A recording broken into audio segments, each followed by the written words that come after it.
While some have described it as a new day dawning in Afghanistan, others have said the same Afghanistan from 20 years ago is about to reemerge with an emboldened and stronger Taliban that has greater access to weapons and technology that we supplied. There is fear, confusion, and anger as the sun rises on Tuesday morning in Kabul. And now so many questions about how the Taliban was able to take over the entire country and this quickly. Stunning scenes at Kabul's airport today. Residents so desperate to leave, they are risking it all, including their lives in some cases, running after a U.S. military plane, pleading for a way out. Tonight, our team on the ground confirms the Taliban now controls the one road to the airport, and they are allowing foreign nationals, but not Afghans, to leave. And the thousands who are trying to escape, in many cases, are the people who helped Americans while we were there for the past 2 decades. One of them telling ABC News tonight, "If I stay here, they will slaughter me." President Biden addressing the nation this afternoon, calling the scenes gut-wrenching, but said he stands squarely behind his decision to pull out U.S. troops from the country. Our Ian Panel leads us off tonight, bravely reporting in from the ground in Kabul. Panic, chaos, and fear. The hallmarks of the Taliban's conquest of Kabul, Afghanistan's capital and what was the last government stronghold. America's emergency evacuation triggering panic as desperate civilians rush to the airport in fear for their lives. It's an image that'll stand as a tragic testimony to America's hasty departure. Crowds mobbing the tarmac, so desperate, some clinging for life or death to the departing planes. The pilots put in an unthinkable position. U.S. officials saying at least 3 people were run over and killed by the tires. Local reports saying people could be seen falling from the plane as it departed. The U.S. military temporarily suspending air operations to clear civilians flooding into the U.S. military-controlled zone, killing at least 2 armed men in the process. After nearly 20 years of conflict, the speed at which the US-backed forces collapsed has been breathtaking. Afghan President Ashraf Ghani, one of the first to flee the country he vowed to protect, claiming in a Facebook post he wanted to save Kabul from bloodshed. Just hours later, this footage from Al Jazeera showing Taliban fighters inside his presidential palace declaring the restoration of the Islamic Emirate of Afghanistan. All this marking the stunning climax of the militants' dramatic takeover. Taliban forces now in charge of the capital and most of the country, effectively ending the nation's experiment with liberal democracy. Thanks to our military and our allies and the brave fighters of Afghanistan, the Taliban regime is coming to an end. Former President Bush's words ring hollow as billowing smoke rises from the U.S. Embassy, sensitive documents destroyed, helicopters ferrying staff from the country, an eerie echo of the fall of Saigon. This is manifestly not Saigon. The fact of the matter is this. We went to Afghanistan 20 years ago with one mission in mind, and that was to deal with the people who attacked us on 9/11. And that mission has been successful. The Biden administration defending the U.S. withdrawal from the country, but clearly caught totally off guard by the Taliban's rapid advance. The U.S. sending 6,000 troops to hasten the emergency evacuation of embassy staff and thousands of Afghans who worked for the U.S. mission. Today, armed checkpoints dot the city. The Taliban reportedly stopping locals from reaching the airport now, only allowing the foreigners to pass. Just 5 weeks ago, President Biden proclaiming he wouldn't let this war reach a 5th president, adamant this wouldn't happen. The likelihood there's going to be the Taliban overrunning everything and owning the whole country is highly unlikely. But the worst predictions for Afghanistan's future coming true, faster than anyone imagined. In less than 3 months, the Taliban capturing nearly every major district outside Kabul. And on the streets of the capital, fear and despair. Long lines this weekend as residents scramble to withdraw their life savings from banks with dwindling funds. And a desperate crush at the Pakistan border crossing as more people try to flee. But for those left behind, the women and girls in particular, Their once bright futures now seem bleak. In the last 20 years, there have been some major gains for women. Female enrollment in secondary schools grew from just 6% in 2003 to 39% in 2017. And women's life expectancy grew from just 56 years in 2001 to 66 in 2017. All of that progress now at risk. I have never felt it to this extent, helpless, hopeless, disappointed, poor and miserable in my life. All our 20 years achievement maybe just go in blanks of few days. Reports already flooding in of retaliation against women. This displaced school teacher says she watched girls being lashed by the Taliban just for wearing sandals. Yet Miriam here, still defiant. I'm not afraid of them. We are not the people who will, go back to the dark era. I'm a girl and I don't care about anyone. But what should I be scared of? This is my homeland, my land. But her land, this country, now under Taliban rule. This is our first time out onto the streets of Kabul since the Taliban came in and came to power. There are people out, there is traffic, there are pedestrians. But noticeably, we've been driving for 5 minutes now and I haven't seen one woman out on the streets. We've just come to an empty shopping mall and what looks like an empty restaurant, but we've been told there's a Taliban commander here. He's ready to meet us and face some questions about what's happened. What is your message to the people of Afghanistan, to the women and girls who are worried, but also to the Americans who are now leaving? My message to them is that they should not be frightened of us. We are the sons of the same sword, brothers. My message to foreigners is they can see our history. They will not be able to beat us. This land will be standing free. Tonight, the streets eerily silent. A quiet desperation has taken hold as Afghans wait in fear to see what future awaits them. After 20 years of war, costing trillions of dollars and tens of thousands of lives, many are questioning tonight, what was this all for?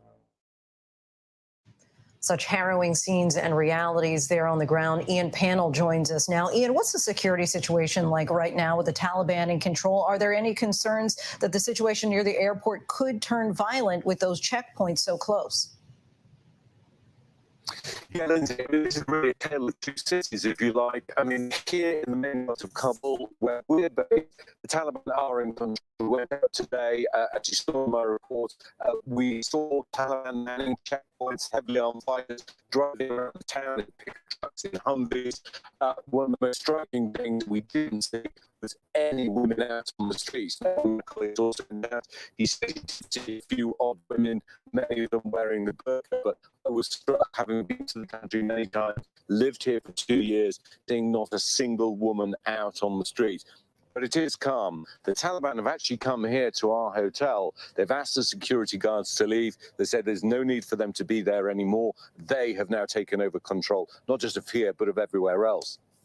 The other city is the chaos, the panic, the desperation that you're seeing down at the airport. Now, there's obviously a concerted attempt to try and resolve this situation. That's why the airport was closed for so long, because there were so many people on the tarmac. There was a lot of debris there. We think they've now managed to clear the people away, try and contain the situation. They've cleared away the debris, and I can already hear the sound of aircraft back up into the skies.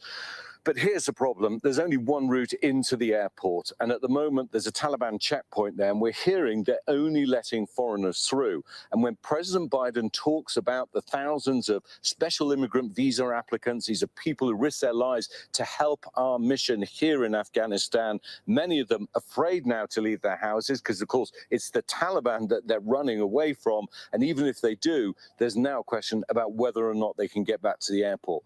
We should not see the same chaotic scenes. This is going to be a true test when day breaks tomorrow, whether or not the situation's back under control. Ian, we're running out of time, but I just want to ask you simply, do you feel safe? Yes, I do. I mean, this is a weird thing. The Taliban came in. We had this bizarre moment where they wanted to take selfies, and they're joking and they're laughing and saying, please don't worry, foreigners are welcome. We want relations with the neighboring countries. The thing about the Taliban is they have a very, very different worldview. They see the world differently to us. A lot of them are very sort of simple, have a country, traditional Islamist view, and therefore, so they feel that they can provide security, that we don't need to worry. And the truth is, I think many Afghans will feel much safer. The turmoil that we've seen over the last 20 years, much of that will now be settled, but unfortunately, the oppression that we saw before will return. Lindsay. Ian, panel, stay safe out there. Our thanks to you.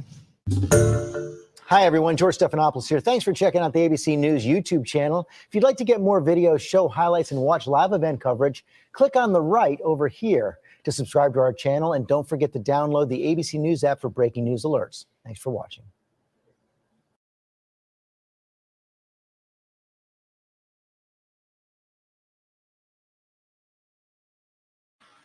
Hallelujah, hallelujah. Give me a 7 if I can be heard. Hallelujah. It's going down in the earth. Taliban and took back over Afghanistan.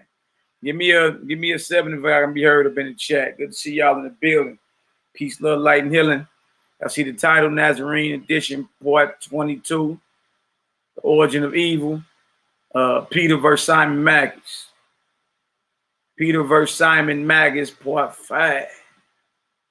Gotta go into it some more. All right, I see 7s in the building. Yeah, y'all. Y'all read that 2nd Ezra, the 15th chapter, whenever y'all get time. Y'all read that 2nd Ezra's out the Apocrypha, chapter 15. All right, it talks about the dragons of Arabia. All right, kings of the east rising up. All right, you got Afghanistan, you got Iran, Iraq, Syria. You understand? So it's a lot of movement going on. But that right there was major because that basically unraveled what 20 years of diplomacy that the United States had going under George Whiskey Bush. Yeah. Right. So, stuff like that make me sit up on my seat like, yeah, okay, here we go. You understand? So good to see y'all in the building. I see 7s. See my beautiful people in the building. Bless up, peace, love, light, and healing to the faithful elect. All right. All right, so we about to go into it. We're about to go back into the Nazarene Acts for y'all that don't know. Clementine homilies. Peter's journals, studied to this very day, studied up in Yale, Cambridge, Oxford. The top universities in the earth. Right, this type of dialogue be the scholars converse. So I think I was writing so. All right, now you read about Simon in Acts the 8th chapter. All right, but his battle with Peter is real brief. All right, but when you get into the actual history of it, then you understand. You be like, hold on, whoa, right? That bang out went for a very, very long time. You understand? So all praises, all glory, honor to the Most High, forever live as anointed, beloved Son, in the hearts and minds of the faithful elect. All right, salute to all the faithful brothers and sisters in the Messiah. You understand? Guardians of the earth, Shom Ray Ha'aretz, guardians of the earth, Mother Earth, that is. All praises, glory, and honor. Good to see y'all. All right, so let's jump into some of this. All right, we're gonna start in the Clementine homilies. Both of these, y'all, again, are Peter's journals. This one just got like 11 chapters that's missing out of here. All right, they got, for the most part, they got the same writings up in there. You did get into these though. All right, if you really want to understand how to defend the teachings of Messiah that he passed to his 12 appointed apostles, who he breathed his breath on, who knew him in the flesh and after the flesh. All right, then you're gonna have to, like, this right here is curriculum. You're gonna have to, you understand, read that and understand it. All right, and really get it in. Good to see y'all in the building. My NehemiYAH, Shalom. What's the word? You trying to get on? Let me know. I'll shoot you the link anyway. Click on it if you want to get on. All right. Let me go and get NehemiYAH up in this deal. Can't let you off the hook, brother. Let me get NehemiYAH up in this deal. Unless you unless you're busy with the fam. And that's understood. But I'm gonna send the link anyway. Just come on in whenever you feel like. All right. But yeah, y'all, it's important for us to understand because look, the only one anointed to teach and restore the original teachings that Moses taught is the Messiah. Yahshua of Nazareth, or Yahshua the Nazarene, period, point blank in the story. Right? So if we're not getting our breakdowns from who he passed it to, then y'all, we can be like my old dude used to say, skating on thin ice, which is very dangerous. You know what I'm saying? Very, very dangerous. NehemiYAH just sent that to you. Click on that if you want to. All right. We could be skating on thin ice. The last class we did, we went into, the fall of man from a Nazarene perspective. And a lot of the brothers look at the fall of man again, y'all. When we say mankind, really starting with them watchers. All right, who they call fallen angels. They met up on Mount Hermon, 200 of them in the book of Enoch. You understand? But in the Clementine or in the Nazarene Acts, Peter speaks of the same thing. All right, then he goes into his perspective and understanding dealing with the eating of the tree of good and evil and the forbidden fruit. All right, and how we ought to think about the Most High, and also a lot of the understandings concerning Adam. You feel me? Because if you just read the scripture, Adam's story is real brief, and it's almost as if he insignificant. Like he just a poop butt or something. Like he just there. He watched the whole thing unravel. He said, "Okay, baby, yeah, that do look good. Let me take some of that." Not knowing that Adam was formed with the hands of the Most High. All right. Housed his spirit. Most High breathed his breath into Adam's nostrils. So that means Adam was dealing with divine intellect, God-like intellect. You understand? Yah-like intellect. All right. Adam was given dominion, which means he's a king.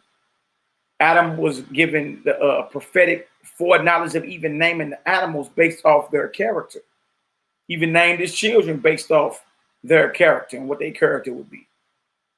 That means he's a prophet. So he's a king. He's a prophet formed by the Most High's own hands. Trip off this, y'all. Had the Most High's Holy Spirit, right? And he's the image of the Most High. Look just like him. So we got to be careful about us speaking against the image of the Almighty, because as we read in the Nazarene Acts, that's you speak against him as if you're speaking against the Father that made him. All right. So there's a lot of different perspectives we got to reconsider. All right. And that's okay. I mean, that's all right. None of these, look, don't let none of these Israelites, right, play the Jedi mind trick on you. None of them agree on everything, period. We disagree about more than what we agree on. Don't let nobody play all just because you may see something a little different. You understand? They try to play the little Jedi mind trick on you like nah, that ain't what it is. That ain't what it is. Everybody foaming at the mouth because of what's been lying deep up under that flesh. All right. It's been a long, deep-seated hatred, jealousy, and envy. That's the only, because if disagreements have been there, and we've always talked about disagreements, so what is all this? Why are these men foaming at the mouth right now? We always disagree. What is everybody who disagreed teaming up for and thinking they coming this way? But look, to no avail. To no avail. All right, so good to see y'all in the building. Bless up. Let me go ahead and share.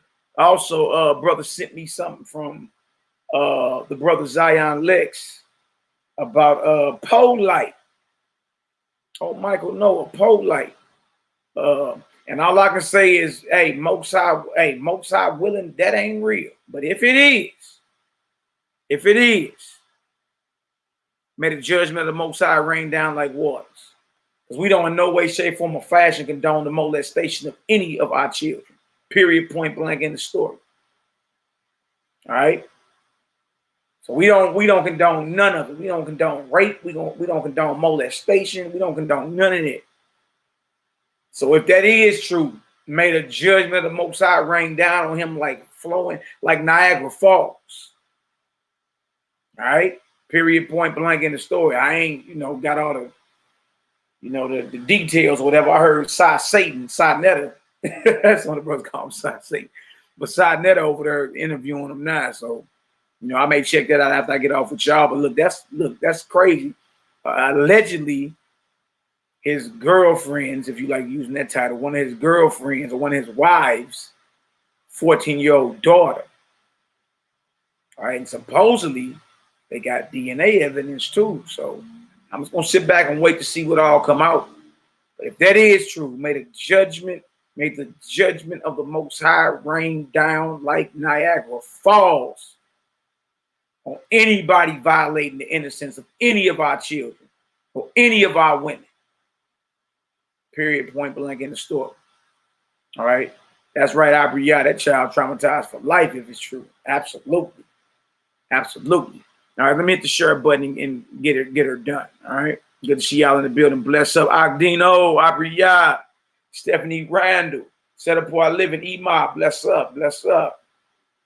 YAHKI Ben Israel. Bless up. NehemiYAH. All right, come on in. Keyla, the House of Troy in the building. Bless up. Robbie Dobson. Bless up. Bless up. I see y'all in the building. Cordell Davis, my beloved brother, lovely queen. All right. Bat Zion Yisrael. Shalom, my beloved sister. LaAnya Yasha Allah. That's Leanne. I don't want to butcher the rest of your name. Please forgive me. Q Felicia J. Ira Awaken. Okay. Brother Yahudah, Essene Nazarene Cottonmouth. Man, I like that name. I like that name. That name be having me hollering every time I read it. Essene Nazarene Cottonmouth. All right. Bless up. Jerry Manuel, Glory Daniels, 12 Tribes Athlete. NehemiYAH, my beloved sister, Yeshua Allah. Shalom. Okay. David Myers. All right, YBY elect, my beloved brother Shaw. I see y'all in the building. Whether you be friend or foe. Shout out to all the haters, jaw jackers, and naysayers. We love y'all too. And right on for the free promotion. All right, keep it coming. Keep it coming. All praises, glory, and honor to the Most High. Power. Abraham, Isaac, and Jacob. I see NehemiYAH. Oh, look at NehemiYAH in the back chat. NehemiYAH got the PPEs. NehemiYAH still got the PPEs, oh son. That's my brother, man. Brother work for the state of Missouri. You know, you're a hard working brother. Let me put this on so I can hear you, brother. Hold on. All praises, y'all. We're gonna get her done. And bring NehemiYAH on. Nee. Bro, what it do? Oh man, let me make sure I can hear you properly, brother. Can you hear me? I can. What's going on, NehemiYAH? Express yourself, brother. Aquare in the building. Kepha, my beloved brother. Bless up. Bless up. Oh, man, Stephanie Randall. Endless blessings and abundant blessings to you and yours as well. Bless up. Bless up. Good to see y'all in the building. You got an Aquare pack in? That what's up? Yeah, Kepha just hooked me up with a shirt, bro. That what's up, brother? Yeah, got me a black and gold representative. You know what I'm saying? Shout out to the House of Kepha and to the Aquar family. His information is definitely in the description box. Absolutely, absolutely. Him and my beloved sister Soldier do excellent work. All right, blessings to your family, Aquar. Blessings to your wife and blessings to your children, my brother. Demetrius Long in the building. Antonio Perez, KM, bless up. I need what I'm about to do, man. I'm about to share the screen, and we're gonna get into this Clementine homilies, all right? And let's get her done. All right, we're gonna do a little jumping, but we're gonna get right there. All right, Cornell Davis, all praise to the Most High. Hey, look, y'all, we here to serve. All right, and I was telling the brother earlier, look, we're not looking for students. All right, we teach freedom, we teach life. All right, y'all, once we got the basics, there ain't nothing wrong with us getting together and fellowshipping and gleaning off one another based off how the Most High is dealing with each one of us. All right, but we look, this ain't about bondage. This ain't about you sitting up under our kneecaps or none of that. You understand? This ain't about what it is at all. It's about us pouring into one another and trip off this, y'all, for you to elevate and fly high in this thing. You understand? Continue to grow. Push on toward perfection. All right, but once you got the basics, there's no need. I mean, and that's the whole totality of the new covenant anyway, or the renewed covenant. is that no man teach you. Like, trip off this. Who on her got to teach you how to not steal, how to not to commit adultery, how to not to bear false witness, how to not covet? You understand? Like, who got to teach you how to obey and do what thus saith the Most High? In other words, who got to teach you how to please your maker? Nobody on this earth. You already know what you're supposed to be doing. All right. So once you get the basics, y'all, it ain't even that. See, a lot of these men mad, and this is what I figured out. A lot of them mad because they're students. They got schools and congregations, so they're students. They're losing control of that. Losing control of that. You understand? But the totality of the new covenant or the renewed covenant is that you got an unction of the Ruach HaKodesh, the Holy Spirit, and you have no need that man teach you. All right. Everybody on her understand what pleases. You know what you need to do to please your maker. Get to it. Get to it. And a lot of the times, the things that you need to do to please your maker, y'all ain't even written down because he's dealing with you directly. He letting you know, go feed that person right there. All right. If you don't listen, you sinning. You going against the voice of the Almighty. All right. He letting you know, look out for that brother. Pray for that sister. Pray for that brother. You understand? Actually show people Mashiach, Amashayach, the Messiah. Right? Let your light shine. By this shall all men know that you my disciples. Because you what? You love one another. World gonna hate you, but you gotta love one another, man. All right. So and that's why everybody mad, because the people that's been sitting up under them, or the people that they keep dependent on them. You understand? Or now raising up and saying, something ain't right here. Something ain't right here. Y'all, we here to challenge you to be great, to become the image of Yah Almighty. In the image of Yah made he them, male and female. We're to raise our sisters up too. You understand? A lot of the sisters in bondage. All right. Now we ain't promoting you go rebel against your husband. We just saying, like, we here to ignite that divinity that's within you. Like, look, right? You made in the image of the Almighty as well. Believe that. Believe that. These men that had you believing these women just incubators or a toilet bowl. You know, women they don't make me exercise. Nah. Ain't none of that. Ain't none of that. You understand? And if you realize and look back, if you go even reread through your gospels, you see Mashiach had women with him. There's women rolling with him. You see? So y'all, we here to raise up the level of divinity dealing with our brothers and sisters. All right? We're going to be going into that too, and that's going to make a lot of people mad. All right? Make a lot of people mad, but they not dealing with the beginning when the Most High said in the image of God, in the image of Elohim, created he, them, male and female. All right, so we supposed to be, you understand, challenging even the sisters. Like, sister, you ain't supposed to be speaking with that fallen tongue you speaking with. That's that Babylon language you speaking with. Let that go. Let that go. Nah, bruh, you supposed to be showing the patience of Job around her. You understand? We're gonna be challenging each other to level all the way up, man. Level up. Level up. Get back to the beginning. All right. I'm pretty sure we're gonna get on your nerves at times. I know I get on people's nerves. They want to hang me off the gateway arch. I know people don't like me, but look, you be all right. Because I'm gonna speak what the Most High convicts me of speaking, period. No matter who don't like it. All right. And being in this age, you got the right, being that we on social media, you got the right and the privilege to exit stage left and not listen. But guess what? That hook in everybody's jaws. They can't help it. Gotta say something. Gotta come against what we saying. You understand? NehemiYAH, I put a post up on Facebook not that long ago about my kale bowl. I had a kale salad, basically. You know what I mean? I took a picture of that.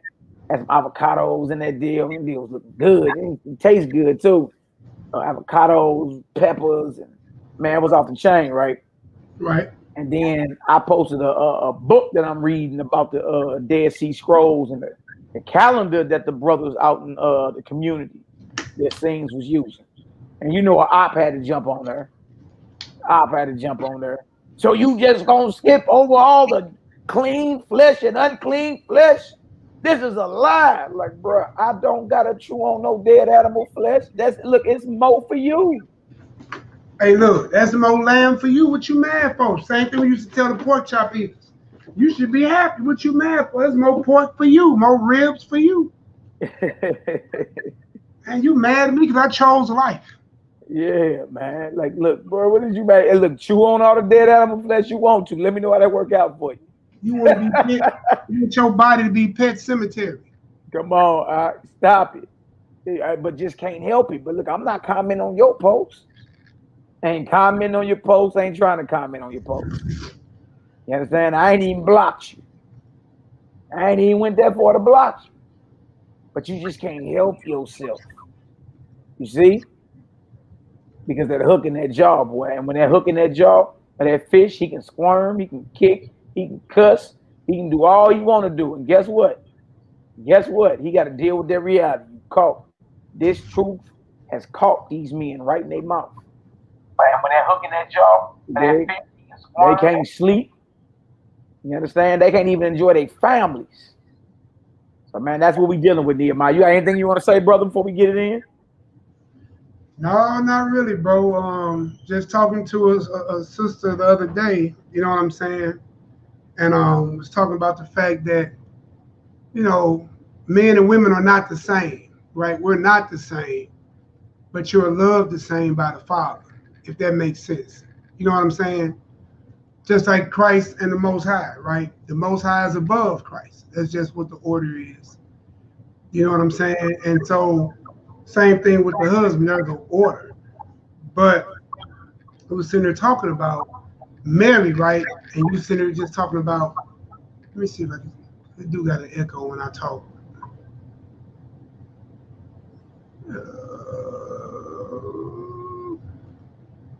And all praise to the Most High, boy, you already got 3 thumbs down. Just saw that.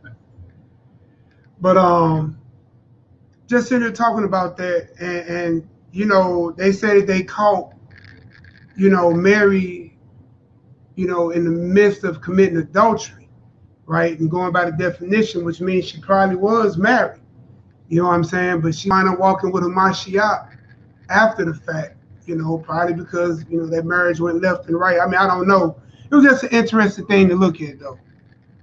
You know, we're just re-looking at everything through the scriptures, like Mary being married. Was she possibly married? Because if she's caught in the act of committing adultery, it's usually a man sleeping with a married woman. You see what I'm saying? So it was definitely something to... yeah, Mary, you talking about Mary Magdalene? No, not, yeah, no, not Mary's the mother, but Mary Mag. No, I'm saying Mary Magdalene you talking about, right? Yeah. Mm-hmm. Where it say she was caught in adultery? Well, they claim they caught her in the act. That's church history. That's not in the Bible nowhere though. It just say Messiah cast 7 spirits out of it. Mm-hmm. But yeah. But here, look, let's go ahead and get into this.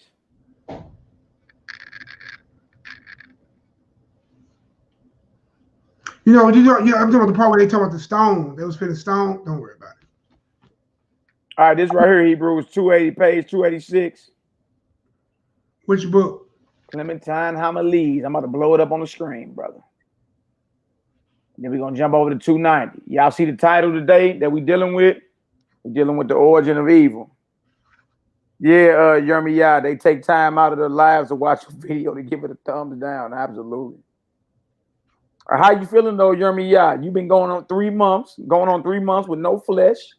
Feeling great, huh? Praises. Let us know if it's an echo, y'all. It shouldn't be no echo. Let us know.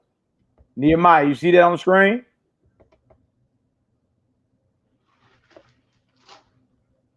Yeah. Nate. I got it in my hand. I probably can hear you. Let me see. I got it. I said I got it in my hand. Okay, we on 286, Isaiah 1 and 3 explain. And then we're going to get down to the misconception of the Most High in the Old Testament. We're going to read that. All right. And then we're going to read all the way over to some parts of the Old Testament written to try us. All right. Isaiah, the one that says chapter 18. Isaiah 1 and 3 explain, brother. Go ahead and let it fly. All right.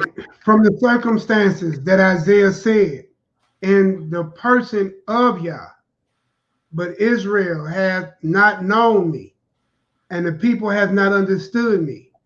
It is not to be inferred that Isaiah indicated another Elohim beside him who is known, but he meant that the known Elohim was in another sense unknown, because the people sinned, being ignorant of the just character of the known power. Stop right there, you hear that?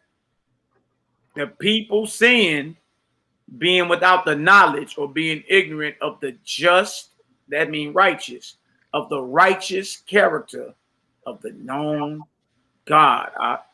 We've been saying lately, like, if you got the wrong thoughts and the wrong words about your Elohim, that makes you his enemy. That makes you an outcast to his kingdom.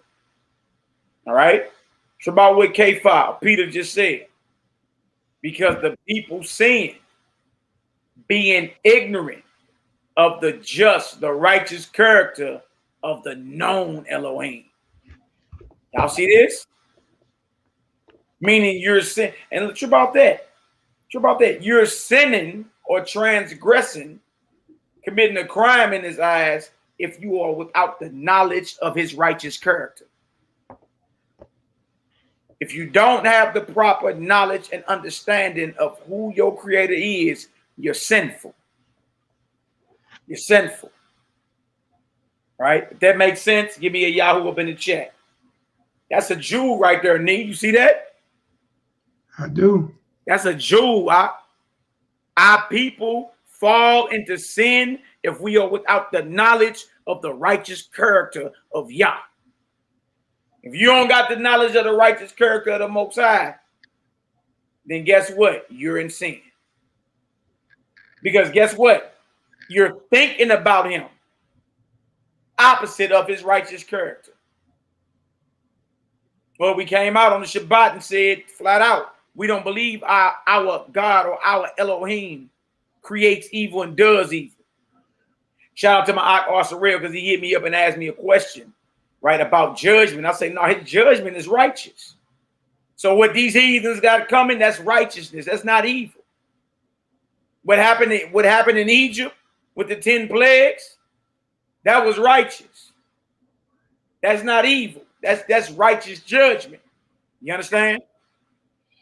So no, we're not saying that. We're saying he's not evil. He don't create evil and do evil, such as create you or make you a pedophile or cause you to get killed by a straight bullet.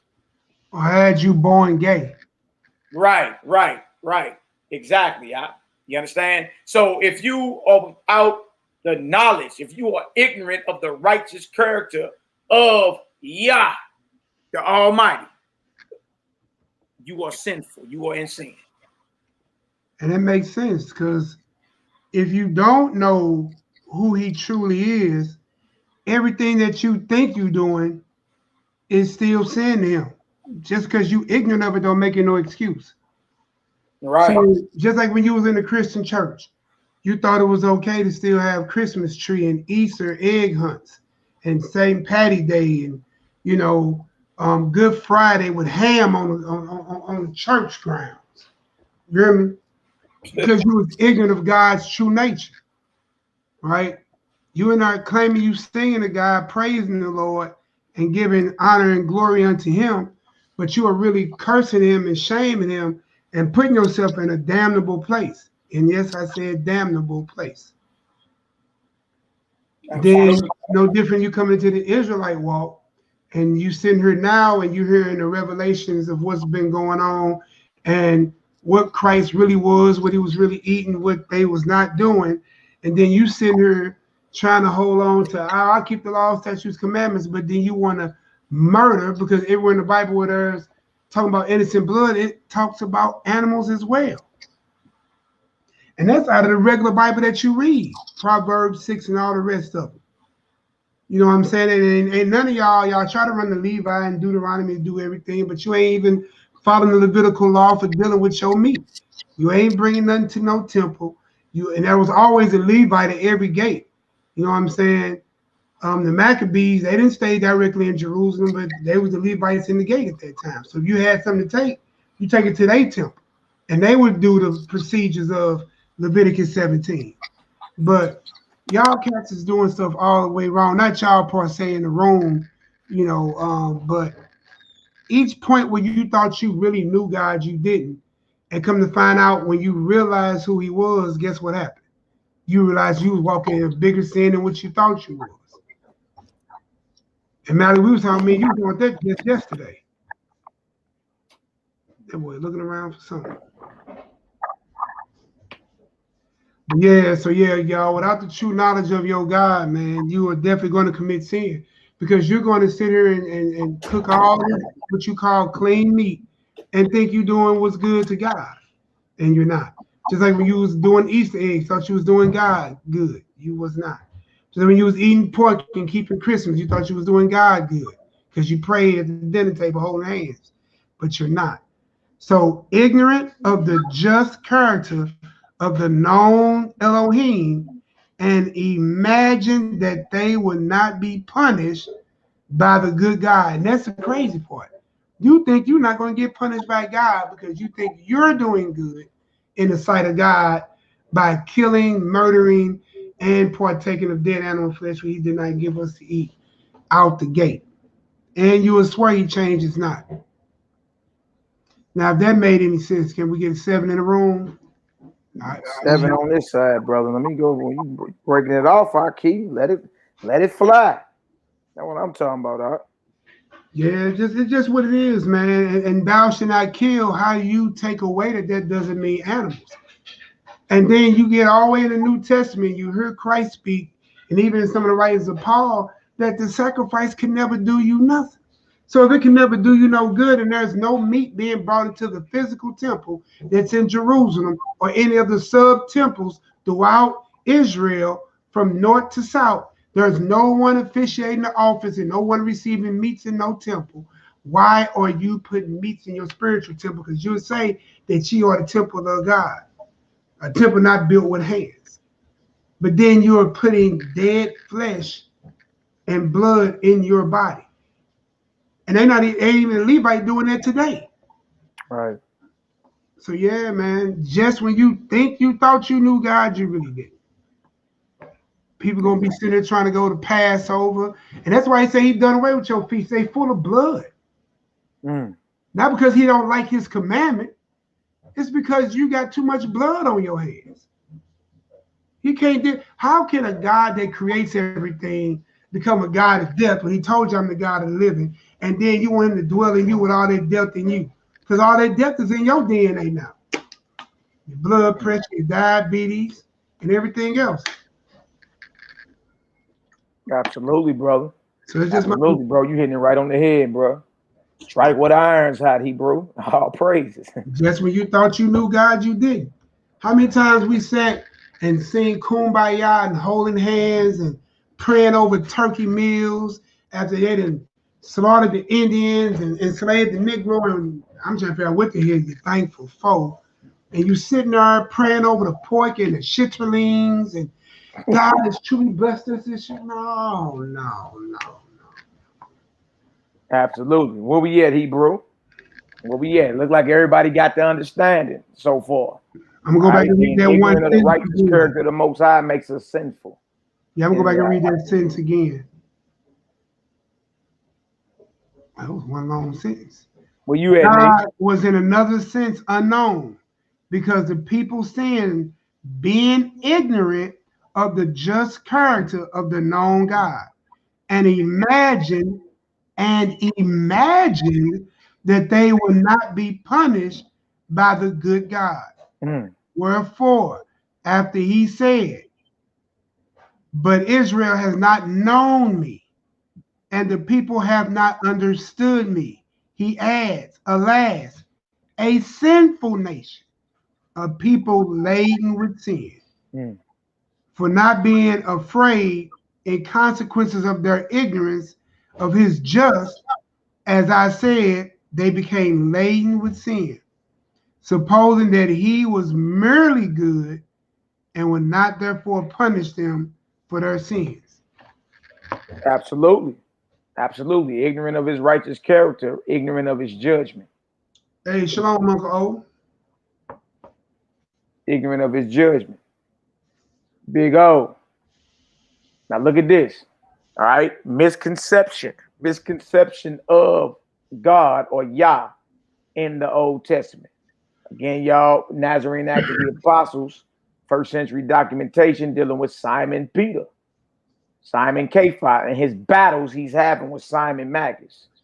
All right, for y'all that don't know, you can find Simon Magus in Acts the 8th chapter, Simon the sorcerer. All right, but a lot of us never knew that that battle went way longer than that brief, history in the book of Acts. All right, this whole thing, look, he battling him this whole time.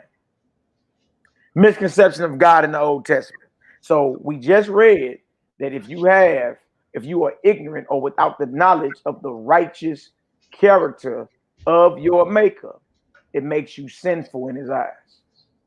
All right. So right beliefs or notions about your maker is essential for holiness. I'm going to say it again. Righteous beliefs, all right, or righteous notions about your maker is essential for holiness, meaning you got to have righteous beliefs about your God. All right, if anything that's written against them or even hinted as if it's against him, you understand? Hey, look, that's a no-fly zone. That's no good. All right. For instance, the creation of evil and him doing evil. All right, misconceptions of God in the Old Testament. What we got? And just like we was talking yesterday, man, look, if you're sitting here and you think God made evil, right? Or he did evil to you, like he made you born gay, how could your God bring you before his most righteous of righteous courts and then sit here and charge you guilty of something that he created? How can he charge you guilty and he planted the evidence? If God willed for you to be gay, then how can you be charged and sent to the lake of fire? Right? You've been tampered with by the creator, so that's not fair. We know that he's just. We know that he's just. So I'm going to go ahead and start this read. Right. The misconceptions of Elohim in the Old Testament. And some sin, thus, on account of imagining that there will be no judgment because of his goodness. But others took an opposite course, for supposing the expression of the scriptures, which are against Elohim and are unjust and false, to be true. They did not know his real divinity and power. Stop right there. He said, for this is Peter talking, right-hand man of Mashiach, right? He says, for supposing the expressions of the scriptures which are against the Most High. And a lot of brothers don't want to come to that realization. There are things in the scriptures written against the Most High, and you believe that, and in turn, that makes you an enemy of him. And that's why we've been telling brothers this.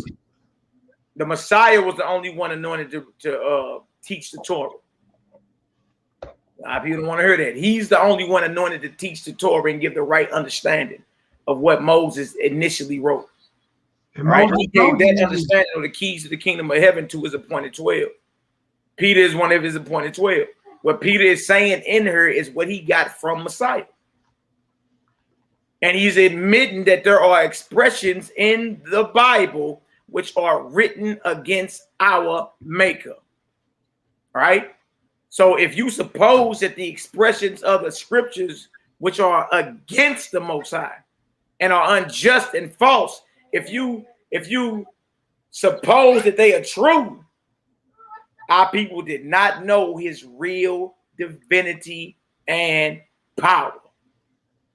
Y'all see that? Go ahead.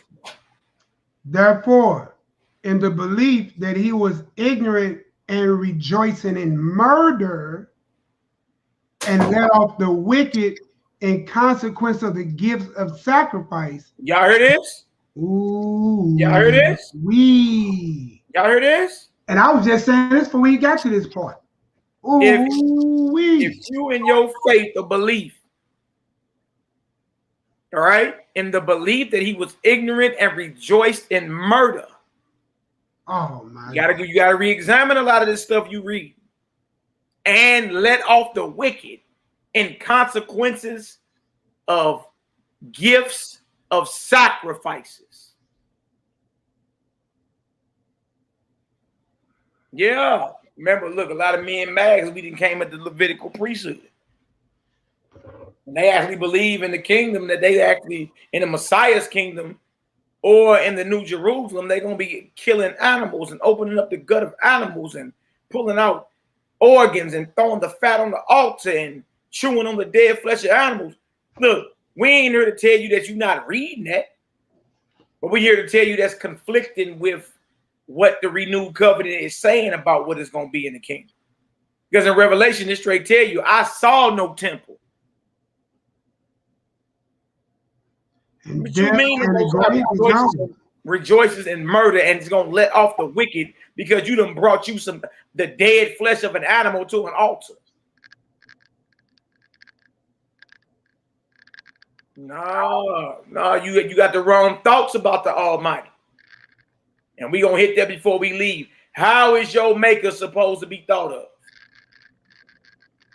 All right? And if you're thinking of him outside of that, you in violation.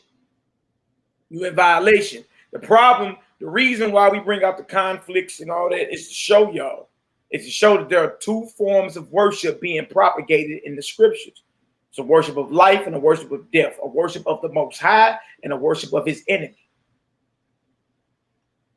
Every decision you make, every word you speak, y'all, even down to what you're throwing down your mouth, you're making a decision of either life or death, a conscious decision at that.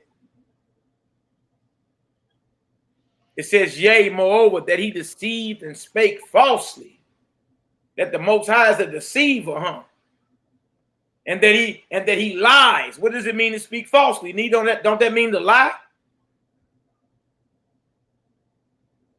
Or that he'll send a lying spirit and did everything that is unjust. They,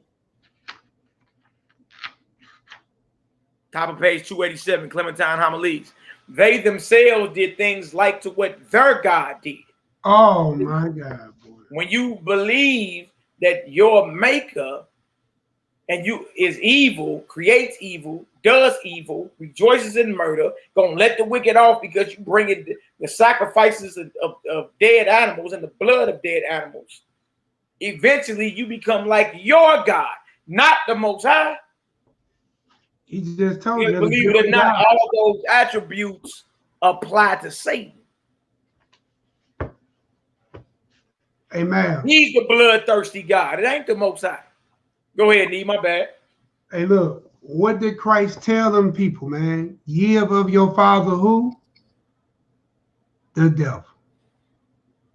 He told us. Absolutely. Hey, look, these type of readings should make you also draw back into what you read in the Bible and understand that Christ's been telling you this the whole time. He say, look, man, y'all ain't of the Most High. Ye of your father the devil. You have been a murderer like Cain from the beginning. Y'all got a murderous spirit. Y'all not, listen, one thing your God don't do is act like them other gods. That's what you've been able to use over this time, even in your ignorance, to show people that you worship a different God than Amun-Ra or Set or, you know, whatever the other name of those other gods are. Thor, Odin, all of them. Because all those gods of old require blood sacrifices. Absolutely. So hey, why would I say I stand apart from those gods, but I need the same thing they get? Trip off this. The I. Cornell Davis made a powerful point. He said, according to the scripture, there was no ark in the temple, no ark of the covenant in the temple in the Messiah's day. It wasn't. So the whole ceremony was counterfeit, bringing the blood into the holy place anyway. Hey, man, how many times I brought that conversation up? That the Ark of the Covenant was not even there during the time of Messiah. I used to bring it up to Malaki all the time. I'm pretty sure you go back to some old videos, you will hear it, because we talked about it on here. I said, look, they didn't have that Ark of the Covenant for over 500 years.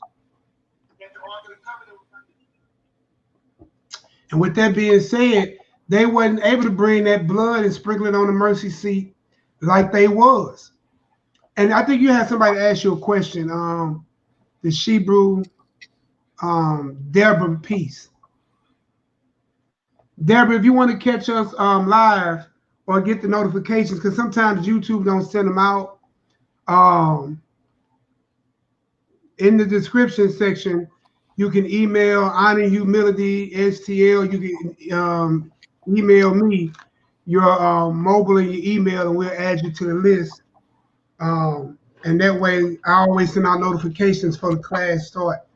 Now, if you want to go ahead and read, I'm going to type the information in the room. Yep, it says, wherefore it was impossible. All right, and thus sinning asserted that they were doing righteously. All right.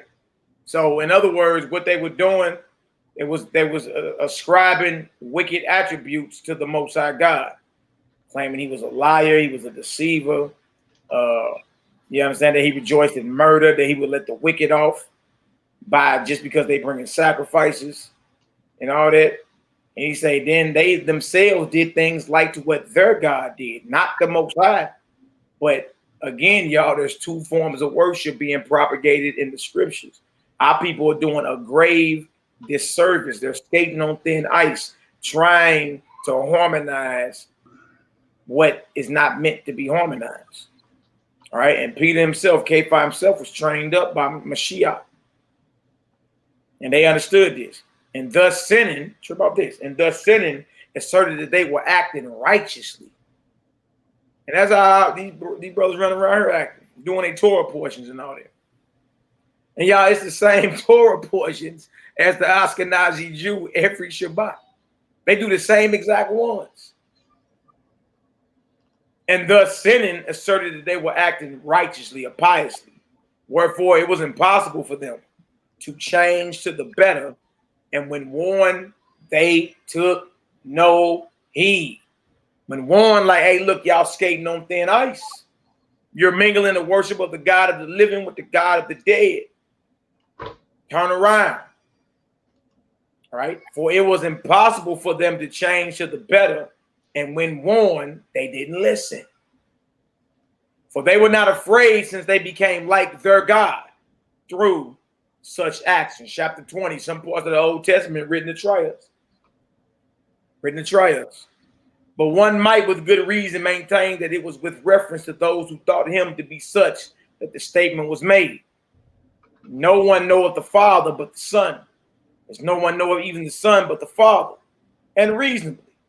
For if they had known, they would not have sinned by trusting to the books written against the Most High. Really, for the purpose of trying you. How dare we believe anything written against our Maker? And deep down, you read certain stuff and you've been known, like you felt it. Like, hold on, that don't make sense. That don't make sense. I thought 1 John 3:8 said, for this purpose was the Mashiach manifested, that he might destroy the works of the devil. What are the works of the devil? The works of the devil is sin, evil, wickedness. Then why is the Most High destroying the devil if he created wickedness? If he created evil and does evil, why would he judge somebody for doing what he created and does?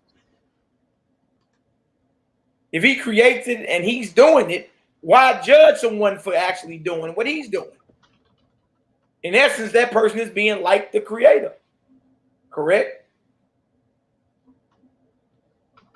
See, these things are written to try you. And the problem is our people have made the Bible their idol, their God. Nothing can be wrong in it, but all of us know the Bible did not get fed X to us from the throne of heaven. If you really want to get it on, you need to go into the history on how you received your Bible today. All right?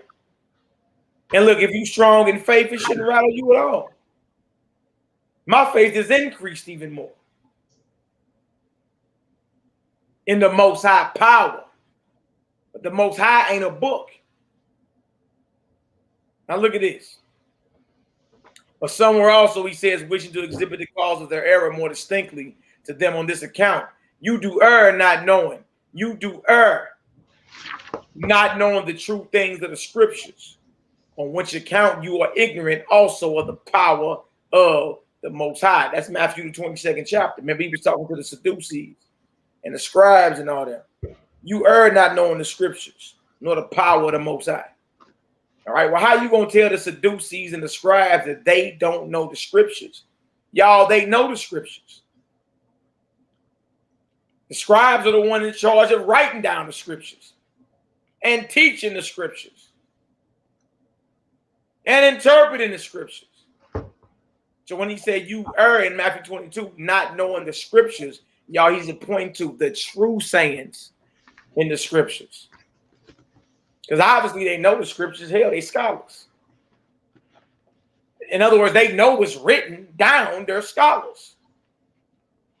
So when the Messiah said you err not knowing the scriptures, he's talking about the true scriptures, the true things that's written down about the righteous character of your maker. All right? That's Matthew the 22nd chapter, roughly around verse 29 on down. When they asked him about the resurrection and whose wife will she be in the resurrection? You err not knowing the scripture nor the power of the Most High. That's what the Messiah said. But if you read a little deeper, you understand when he said you err not knowing the scriptures, y'all, he talking to scholars, people who know very well what's written down. So he must be alluding to what? Y'all don't know the true things that are written in the scriptures.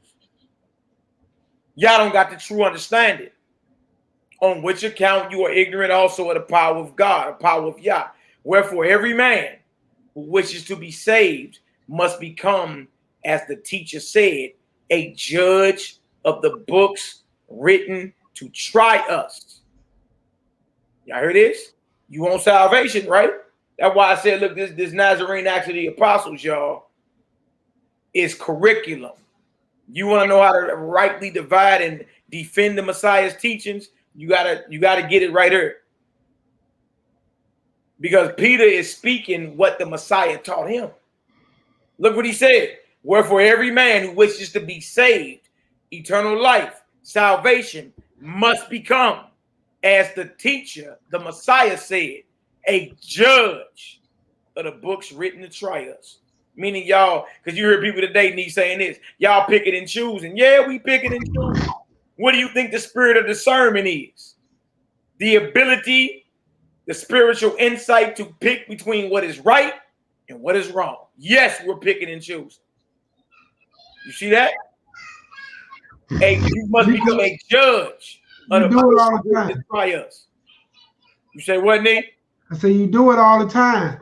You know what I'm saying? You see in the stories that David David unlawfully took a woman.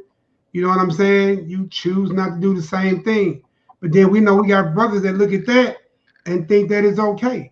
You see what I'm saying? You read the scriptures about Genesis 1:29, knowing they ain't talking about smoking weed, but you choose to do that. You see what I'm saying? You sit there and look at the scriptures talking about you gonna take a woman of marital age, or you sit there and look at the ones about go lay with a woman, then you gonna make her your wife after you done raped her. You know what I'm saying? Bro, you gotta pull yourself together on this, man. You think God okayed that? And even Messiah told you that the law was wrong, and the marriage thing again. So again, you have the right to look and critique what you've been taught, who told you, and what's being said. And ask them to give you answers if you're under another school of thought, and this sound good to your spirit, or it's talking to you in your spirit. Don't be scared to ask your teachers, because sometimes it might be something you say that might wake them up. Absolutely. You see what I'm saying? Because we ain't here telling nobody don't get this. How is it a sin? It's just like I had put a post up, right? How this is how you know this is a whole different world. T.I. was demonized for trying to protect his daughter's, virginity, right? And then old boy with the basketball, and you got the little boy that he acts and let Gabriel dress up like a girl. Who is that? I don't know these cats' names. You know the basketball player who got the son? He married to Gabriel Union. Yeah, Dwayne Wade. Yeah. And look, that's glorified for making his son act like a girl. But it's demonized for T.I. to protect his daughter's virginity.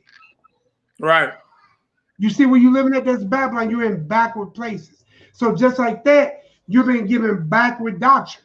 When you think murder and death and eating death is righteous. When you're supposed to be live and let live and cherish your life, that's righteous. It makes sense to me. I don't see how people don't get it. But again, absolutely, it ain't given to everybody. Let me holler at brother K or KN. I don't know if that's a brother or not. Says, so should we start by changing what we address him as to the holy God of Israel, wherever you being convicted at, like however you call him, Yahweh, Yehovah, however you being convicted in your spirit. You understand? Stay true to that. I mean, you don't got an enemy here at all. All right, Big O, Uncle O asked in all sincerity. So the question would be: is all the Bible the word of God, or no? Christ is the word of God. Mashiach, Messiah is the word of God made flesh. Hear his voice. My sheep hear my voice. All right. There are things according to the very Bible we read. Jeremiah 8:8 tells you that the scribes, the ones who are in charge with writing down the Torah, writing down the laws and the histories, their pen worketh the falsehood. All right. Oh, you be on Bible Hub, get on Bible Hub. Type in Jeremiah 8 and look at it in all the different versions on Bible Hub. All right. Then you can understand how the scribes in the Messiah's day were one of his chief enemies, because what he taught was totally different. He taught the Torah totally different than the men of his days. The men who were in charge with or the custodians of it, he taught it totally different. So first and foremost, the word of the Most High is the Mashiach made flesh. All right. It's not a book. It's the word of the Most High is Hamashiach. All right. And his sheep hear his voice. Hope that answers your question. All right. True about this. For thus he spake. I'm gonna look at just say this again. Wherefore every man who wishes to be saved must become, as the master or teacher said, a judge of the books written to try us. For thus he spake. Become experienced bankers. Now look at that right there. An experienced banker has developed the skill to tell the difference between real currency and counterfeit currency. All right. Something that's true about this. What is right concerning the character of your God and what is not. Messiah taught Peter and them how to be experienced money changers or bankers when dealing with what we call the Tanakh. Because there are many things written against your God in there. All right, we're going to be bringing it out. I'm supposed to be on one of the brothers' platforms next Thursday. It's going to be it's going to be epic, baby. We're going to bring it out. All right. Now, the need of bankers arises from the circumstance that the spurious, the counterfeit, is mixed up with the genuine, the real. So you have to be a banker or an experienced banker, right? Or develop the spirit of discernment to understand what's not for your God and what's for him. All right. If you don't, look, and if it's not that, you're skating on thin ice. You'll start believing certain stuff about the Most High that's not true. That's not true. And for any brother out there claiming the Most High creates evil and does evil, every time something wicked happened in your city gates, you got to eat that and say your God did it. I think you know better. All right. So we're going to drop that right there, Nehemiah. We're going to go over to page 290, brother. Let's get on over. Hold on, I lost some of it. Hold on. Right here. All right, now this is Right here, Simon the sorcerer, or Simon Magus. All right, Clementine homilies, or the Nazarene Acts of the Apostles. All right. Simon undertakes to prove that the creator of the world is not blameless. This is Simon the sorcerer. He about to argue with Peter about the existence of the devil. All right. So let's get her done. All right, let's get her done, Nee. Where you at, brother? All right. All right. The next day, Peter came forth earlier than usual, and seeing Simon with many others waiting for him, and saluted the multitude and began to discourse. But no sooner did he begin that Simon interrupted him and said, "Pass by these long introductions of yours and answer directly the questions I put to you." Dang. Dang. Oh, arrogant as he become. Since I perceive that you, as I know from what I heard at the beginning, that you have no other purpose than by every contrivance to show that the Creator himself is alone the blameless God.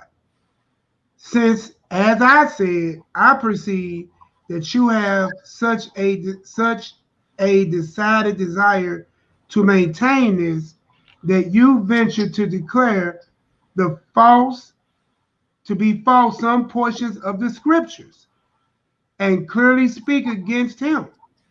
For this reason, I have determined today to prove that it is impossible that he, being a creator of all, should be blameless. Ooh-wee. But this proof I cannot begin if you reply to the questions which I put to you. All right, so y'all's game on. He came and tell you. He came is Simon Magus. Sinetta TV. That's Simon Magus. Sinetta know that it's things in the scriptures that speak against the Israelite belief. And he constantly tripping Hebrews up. Every Hebrew go on his show get tripped up. Because he know he done found things in there that goes against what you really believe. Why you claim you believe every word in there. All right? So Simon Magus is there to prove that the Most High, our God, our Mighty One, Yah Almighty, is not blameless. I mean, you got to blame him for all this evil in this world. You got to blame him for the devil. You got to blame him. Peter going to stand up and say, no, you can't. The Most High is blameless. All right, y'all, game on, right? Game on. Chapter 2. The existence of the devil affirmed. Go ahead, Do you maintain that there is any prince of evil or not? For if you say that there is not, I can prove to you from many statements, and those two of your teacher, that there is. But if you honestly allow that the evil one exists, then I shall speak in accordance with this belief. Oh, wait. There's a way. Simon Magus even know the teachings of the Messiah. He said, your teacher speak about one or a prince of evil. All right, how does Peter respond? Y'all, everybody needs to adapt Peter's battle strategy. You need to know how to defend the teachings of the Messiah. Right? You need to know. Because they wasn't under no illusion that the Bible just was flawless. All right? What did Peter say? Go ahead. And Peter said, it is impossible for me to deny the assertion of my teacher. Oh. Wherefore, I'll allow that the evil one exists, because my teacher, who spoke the truth in all things, has frequently asserted that he exists. He said it's impossible. If my teacher spoke it, it's impossible for me to deny it. It's impossible. All right, go ahead, Doc. For instance, then he acknowledged that he conversed with him and tempted him for 40 days. Right. And I know that he said something else. If Satan cast out Satan, he is divided against himself. How then is the kingdom to stand? And he pointed out that he saw the evil one like lightning fall down from heaven. And elsewhere he said, he who sowed the bad seed is the devil. And again, no pretext to the evil one. Moreover, in giving advice, he said, let your yea be yea and your nay, nay. For that is more, for what is more than these is of the evil one. Also, in prayer, which he delivered to us, we have it said, deliver us from evil, from the evil one. And in another place, he promised that he would say to those who are impious, go ye into the outer darkness, which the Father prepared for the devil and his angels. And not to prolong this statement further, I know that my teacher often said that there is an evil one. Wherefore, I also agree in thinking that he exists. If then in future you have anything to say in accordance with this belief, say it as you promised. You see, Peter ain't duck. Peter ain't duck. He ran it down. My master, my teacher always taught us it was an evil one. Game on, right? But remember, Simon Magus wants to prove that the Most High, who we call the Most High, is to blame for everything. Peter is saying what? He's blameless. Can't blame him. Can't blame him. We game on, y'all. Next chapter, Nee, is heating up, brother. Let's get it. All right. Peter refuses to discuss certain questions in regard to the devil. And Simon said, since then, you have honestly confessed on the testimony of the scriptures that the evil one exists. State to us how he has he come in existence. If indeed he has come into existence, and by who and why? Who and why? And Peter said, pardon me, Simon, if I do not dare to affirm what has not been written. But if you say that it has been written, prove it. But if since it has not been written, you cannot prove it. Why should we run risk in stating our opinions in regard to what has not been written?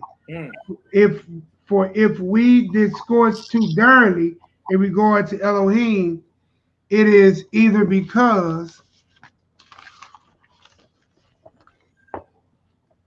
we do not understand that we shall be judged, or that we shall be judged only in respects to that which we do, but not also in regards to what we believe and speak. Yeah, so Peter telling them, like, look, let's not bring up nothing that's not written.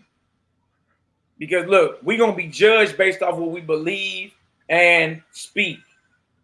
You dig? So let's not, in other words, he keeping them on topic. Like, we're not gonna play with all the little fancy theories and the fancy soliloquies. Now, we ain't playing around. Stick on topic, right? And if it's not written, how you gonna prove it? How you gonna prove it? All right? And we gotta understand that, y'all, we gonna be judged based off our thoughts, our belief, and what we speak.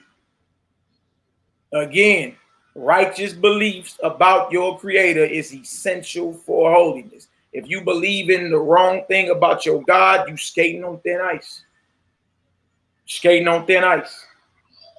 Right? And the beautiful thing about it is the blueprint on how to defend the Messiah's teachings, y'all, was left with us. All right? Everybody wanted to say, put the Bible down. I mean, he ain't said that. You ain't got to put the Bible down. You do have to know how to properly handle up properly. You do need to know how to properly defend the Messiah's teachings, though. Because he was the only one anointed and raised up to bring forth the true understanding. And if you don't know how to properly navigate through the waters of the scriptures, if you don't know how to properly defend what he taught his disciples, you are out here claiming precept upon precept. You skating on thin ice. You skating on thin ice. Shall there be evil in the city? And the Most High ain't done it. So why he destroyed Sodom and Gomorrah then? All right, so we're going to be judged based on who we believe and speak. Go ahead, Nick. Now I was saying, if y'all saying that, then God unjustly destroyed Sodom and Gomorrah. Oh, wait. Because he said, let us go down and see as if he couldn't see. Then after that, let's destroy it for their wickedness. But then at the same time, you're going to say he put the wickedness there. That's unjust. That's not right. a just God. Right. Nee, I thought the Messiah was revealed to destroy the works of the devil. Yeah, he is and he will. Exactly. And has. You know what I'm saying? Let's get it. But Simon, understanding that Peter referred to his own madness, said, permit me to run the risk, but do not you make what you assert to be blasphemy and pretext for retiring. For I perceive that you wish to withdraw in order that you may escape refutation or refutation. Yeah, refutation before the master. So, you know, that's another tactic of your enemy. Men who oppose you always claim you're running. Yeah, you've been hearing that this week, ain't you? Men who oppose you always claim you running, and they don't even got in their mind like, look, that you understand that man is a strategist when it comes to warfare. Right? You gonna be in a hurry. Simon gonna run up and fall right on Peter's sword. Like this is a man right here. This is a man right here who had the Holy Spirit breathed on him and the fiery tongues put on him. You see that? But a tactic of your enemy will always be to come at your character. They always gonna say you're running. You're running. And really that's because they swung and they thought you was gonna counter a certain way and you already backed them down. And they're mad and surprised that you didn't attack how they thought you was gonna counter. You see what I'm saying? Now trip off this. He say, I perceive that you wish to withdraw in order that you may escape being refuted before this large crowd. All right, go ahead, Doc. Sometimes, as if you were afraid to listen to blasphemy. And at other times, by maintaining that, as nothing has been written as to how and by whom and why the evil one came into existence. What you doing, Mally? You breaking up, Nick. Can y'all hear Nehemiah?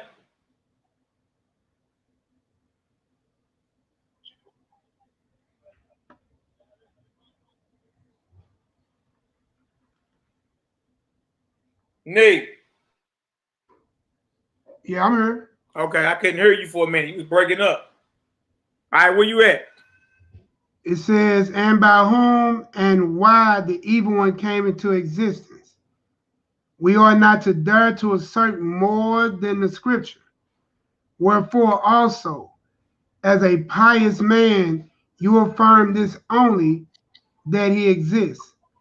But by these contrivances, you deceive yourself, not knowing that if it is blasphemy to inquire accurately regarding the evil one, the blame rests with me, the accuser, and not with you, the defender of Elohim.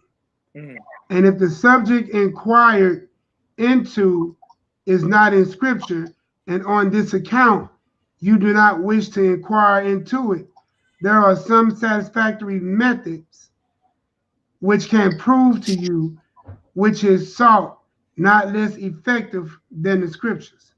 For instance, must it not be the case that the evil one who you assert exists is either originated or unoriginated? Right. Was he created or is he eternal? The evil one. You say the devil exists. Was he created or is he eternal? All right. Y'all gonna run into them questions out here about Slick Willie. I mean, was he created by the Most High? Or has he always been? All right. Chapter 4, suppositions in regard to the devil's origin. Let's get it. And Peter said, it must be so. And Simon, therefore, if he is originated, he has been made by the way God who made all things. By that very God. By that very God who made all things. So right. Shabbat that, right? He was created. If he is, okay. No, he's not eternal. He has a creator. Well, then he must be created by the very God who made all things. Your God created the devil. Y'all gonna hear that, right? It's heating up. Because the Sinetta will bring this out on. Wasn't he created by your God? Well, your God is to blame for all this then. Go ahead, Nee. Being either born as an animal or sent forth substantially and resulting from an external mixture of elements, from either the matter being living or lifeless.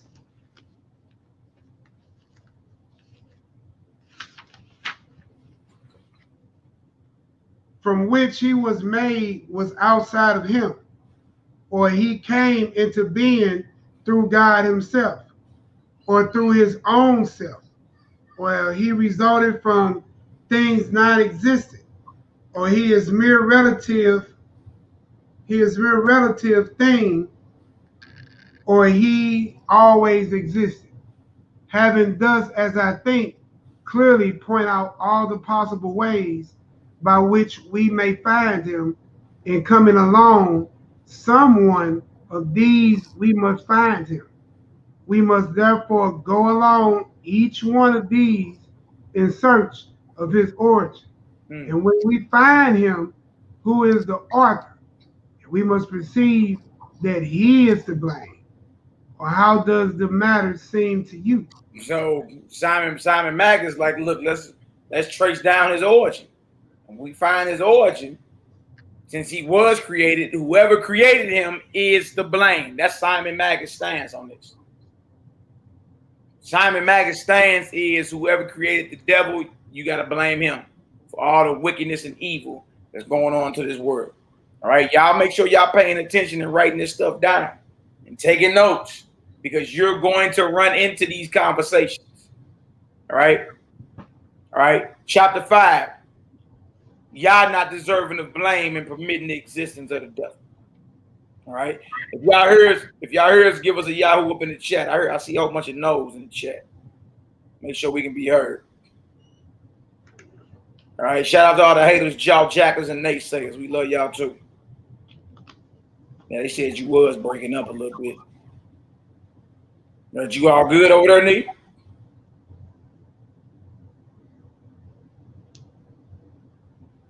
Nehemiah.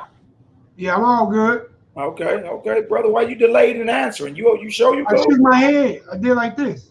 I can't see. You see the screen, full? Oh. Ha. Well, you can see me at the bottom in the back chat. I can't see you at all. The whole screen full. Oh. All right, let's get it done. Okay, they said they can hear us. All right, let's get it done.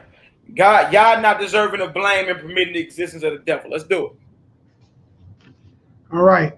And Peter said, it is my opinion that even if it be evident that he was made by God, the creator who made him should not be blamed.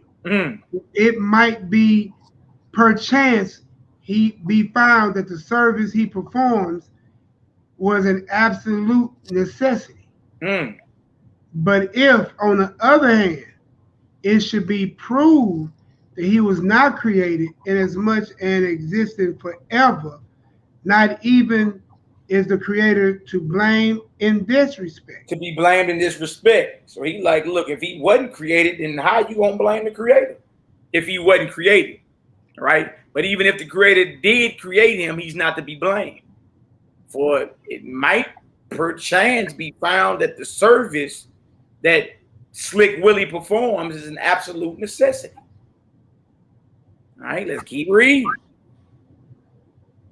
He is better than all others, even if he has not been able to put an end to a being who had no beginning, because his nature did not admit of it, or if, being able, he does not make away with him, deeming it unjust to put an end to that which did not receive a beginning, and pardoning that which was by nature wicked, because he could not have become anything else.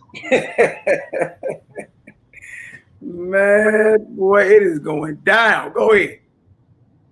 Even if he were to wish to do so. But if wishing to do good, he is not able, even in the case he is good in that he has the will thereof. He has not the power. And while he has not the power, he is yet the most powerful of all, in that the power is not left to another. But if there is some other that is able and yet not accomplished it, it must be allowed that in so far as being able, he does not accomplish it, being is wicked, is not putting the end of him, as he took pleasure in the deeds done by him. But if not, even he is able, then he is better, who, though unable, he is yet not unwilling to benefit us according to his ability. Yeah, so he's letting it be known, like, look, if the devil never was created and he don't have no type of beginning at all, then the Most High to judge him, who never received any part of the Most High's essence, never had a beginning, was never created. You understand? The Most High is still not to blame anyway, because the man that this being was never created. He never had a beginning. He's immortal. All he knows is wicked. All he knows is wickedness. Well, the Most High ain't to blame either. He ain't to blame. If he wasn't created, the Most High ain't to blame. And if he is created by the Most High, he's still not to blame.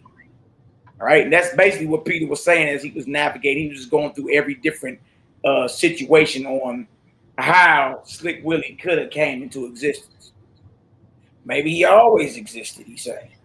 If he always existed, how you blaming our God for him if he always existed? And he ain't got rid of him, because if he always existed and all he know is evil, then how would he judge him if he never had a beginning, never received of his essence, never received of his laws or anything? Naturally, he would get pardoned, because he don't know. All he know is to be evil. So he's giving them every situation. All right, watch this. Peter accuses Simon of being worse than the devil. Look at this. Wait. Let's get her done. And Simon said, when you have discussed all the subjects which I have laid before you, I shall show you the cause of evil. Then I shall also reply to what you have now said and prove that God whom you affirm to be blameless is blamable. And Peter said, since I perceive from what you say at the commencement that you are striving after nothing else than the subject, Elohim, as being the author of evil, to blame, I have resolved to go along with you all the ways you like, and to prove that God is entirely free from blame. Flat out. Peter say, look, I'm going all the way there with you then. Since I perceive your whole mission is to convict our God and blame him for the evils in this world. Peter say, well, look, I don't believe that. So I'm gonna go, look, I'm gonna go the distance with you to prove you can't blame the Most High. He's entirely free from blame and evil and wickedness. All right, go ahead. And Simon said, you say this as loving God, whom you suppose you know, but you are not right. And Peter said, but you, as being wicked and hating God, you have not known utter blasphemous words. And Simon said, remember that you have likened me to the author of evil. And Peter said, I confess it. I was wrong for comparing you to the evil one, for I was compelled to do so, because I have not found one who is your equal or worse than you. I was wrong. Nigga, you worse than Satan. I was wrong even liking you to the evil one. I have found, he said, because I have not found one who is your equal or worse than you. Y'all, they doing this in front of a major crowd. Go ahead. Shalom, Anna. For this reason, I likened you to the evil one, for you happen to be much more wicked than the author of evil. For no one can prove that the evil one spoke against God. But all of us who are present see you speak direly against him. And Simon said, he who seeks the truth ought not to gratify anyone in whom respect contrary of what is really true.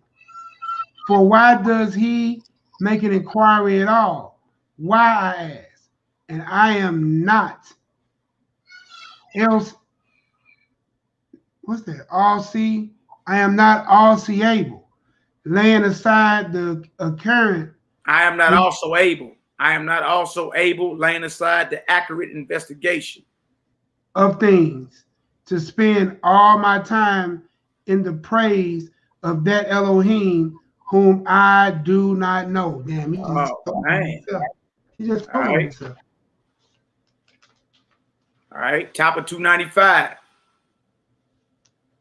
Nazarene Acts of the Apostles of Clementine Homilies, Peter's journal, records of him debating one of the top warlocks in the earth in his day and standing on the teachings that MINISTRIES taught him. Standing on them. Right? And at the end of all these battles, as you read them, you'll see Simon the sorcerer gets up and run. Peter go chase him down, catch him in the next town, speaking foolishness, and he address him in front of everybody again. See that? Peter suspects Simon of not believing even in a God. And Peter said, you are not so blessed as to praise him, nor indeed can you do such a good deed as this, for then you will be full of him. For thus said our teacher, who always spoke the truth. Out of the abundance of the heart, the mouth speaketh. whence you, abounding in evil purposes, through ignorance, speak against the only good Elohim, and not yet suffering what you deserve to suffer for the words which you dared to utter. You either imagine that there will be no judgment, or perchance you think that there is not even a Elohim. Whence, not comprehending such long suffering as his, you are moving on to still greater madness. And Simon said, do not imagine that you will frighten me into not investigating the truth of your examples. For I am so eager for the truth that for its sake I will not shrink from undergoing danger. Look at this. Look at this. Peter said, you mistaken the Most High's patience and long suffering, you understand, for weakness. Right? You don't understand. You skating on thin ice. You're going to be judged for that talking like this and thinking like this. Simon double right back. He say, for I am so eager for the truth that for its sake I will not shrink from undergoing danger. If then you have anything to say in regard to the propositions made by me at the commencement, say it not. Chapter 8, Peter undertakes to discuss the devil's origin. In K5, Peter said, since you compel us after we have made accurate investigations into the contrivances of Yah to venture to state them, and that too to men who are not able to comprehend thoroughly the contrivances of their fellow men, for the sake at least of those who are present, I, instead of remaining silent, a course which would be most pious, shall discuss the subjects of which you wish me to speak. I agree with you.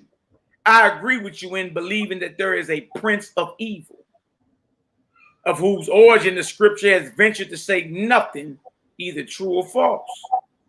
But let us follow out the inquiry in many ways as to how he has come into existence. If it is the fact that he has come into existence and of the opinions which present themselves, let us select that which is most reverential. Since, hold on, let me get over. And in the case of probable opinions that one is assumed with confidence, which is based on the principle that we ought to attribute to Yah that which is more reverential, right? I mean, you're supposed to reverence the Most High, all right?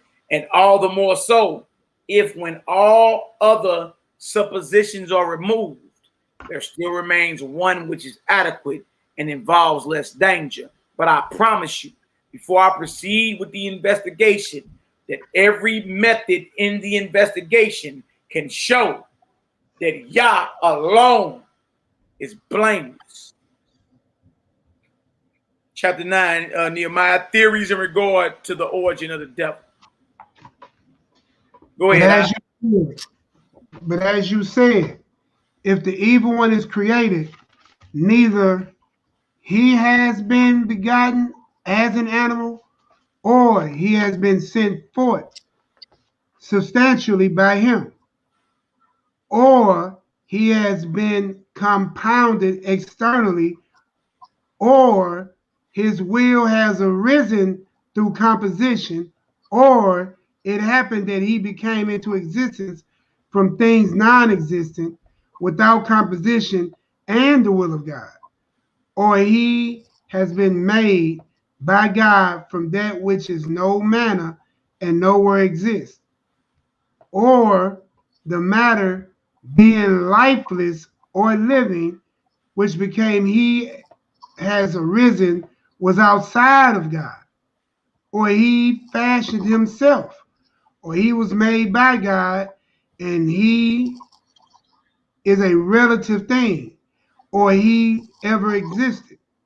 For we cannot say that he does not exist, since we have agreed in the thing that he does exist. And Simon said, well, have you distinguished all the methods of accounting for this exist in the summary manner? His existence. His existence in a summary manner. Now, it is my part to examine these various ideas and show the Creator is blamable. But it is your business to prove, and you promise, that he is free from blame. But I wonder if you will be able. For first, if the devil has been begotten from God as an animal, the vice which is according the same as that of him. Hold on, V. Hold on. Yeah, I'm seeing it.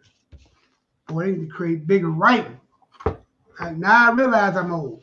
I mean, I don't know why you ain't looking at the screen. I got it blown up on the screen. Because I'm in the front room, the screen ain't that big. Not like the one in the bedroom. You know my house. I'm gonna go buy a bigger screen. Actually, they told me I could buy an LED TV. You're tripping. All right, Derek. Dang. What the fuck? All right, go ahead. All right. I'm gonna start from the top. Which is his is according the same as that of him who sends him forth. And Peter said, not at all. For we see many men who are good, the fathers are wicked children, and others who are wicked, the fathers are good children, and others again who are wicked, producing both good and wicked. Those are facts. Those are facts. Those are facts. I remember Simon Magus want to blame the Most High, you understand, for evil because he created the devil, right? But Peter like, look, there are many men, there are many good fathers of wicked children. Many men who are good, the fathers of wicked children, and others who are wicked, the fathers of good children, and others again who are wicked, producing both good and wicked children. You see that? So you can't blame the Most High if he created the devil, right? And the devil chose, you know him as the devil now, meaning the deceiver, and he chose to do opposite of what the Most High commanded. You see that? Why is Peter saying that? Because many men who are good, they are the fathers of wicked children, and vice versa. There are wicked fathers who have good children. Make sense? And others who are good having both wicked and good children. Go ahead, Op. For instance, the first man who was created produced an unrighteous Cain and a righteous Abel. Absolutely. To this Simon said, you are acting foolishly in using human emphasis when discussing about God. Using human examples when discussing about God. So Peter, you know, he explains how the Most High is not blamable by using man as an example. Right? And I mean, that's the most simple way to do it anyway. But here comes Simon Magus saying that's foolish. How you gonna speak about God but use human examples? Go ahead, Op. You are acting foolishly in using human examples when discoursing about God. And Peter said, speak you then to us about Elohim without using human examples. And yet, so that what you say can be understood, but you are not able to do so. You're not. That was powerful right there. Was you speak to us about the Most High God without using human examples. And let's see if anybody can understand you. What you're going to find out, it's impossible. You can't. You're going to always, just so you can conceptualize the Almighty, you always going to be comparing, you understand, his creation with him. Always. Always. So the heat getting turned up on Simon Magus, it did. Peter like, look, how you going to blame him even if he did create him? Because there are good fathers with wicked children and wicked fathers with good children and men who have had good children and wicked children. Then he gives the example of Adam, didn't he? Cain came from a man, Abel. Wicked Cain and righteous Abel. Simon said, oh, no, that's foolish for you to speak about the Most High or conceptualize the Almighty by using human examples. Peter countered back. he strike back and say, well, then you speak to us about the Almighty without using human examples and see if people understand. And what you're going to find out is that you ain't going to be able to do so. Oh, wait. It's heating up, y'all. All praises is heating up. Hold on.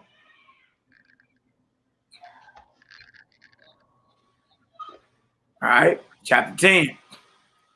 The absolute God. Or the absolute Yah. Hold on, y'all. It's a computer trick. The absolute Yah entirely incomprehensible by man. For instance, then, what did you say in the beginning? If the wicked one has been begotten of Yah, being of the same substance as he, then Yah is wicked. But when I showed you from the example which you yourself adduced, that wicked beings come from good and good from wicked, you did not admit the argument. For you said that the example was a human one.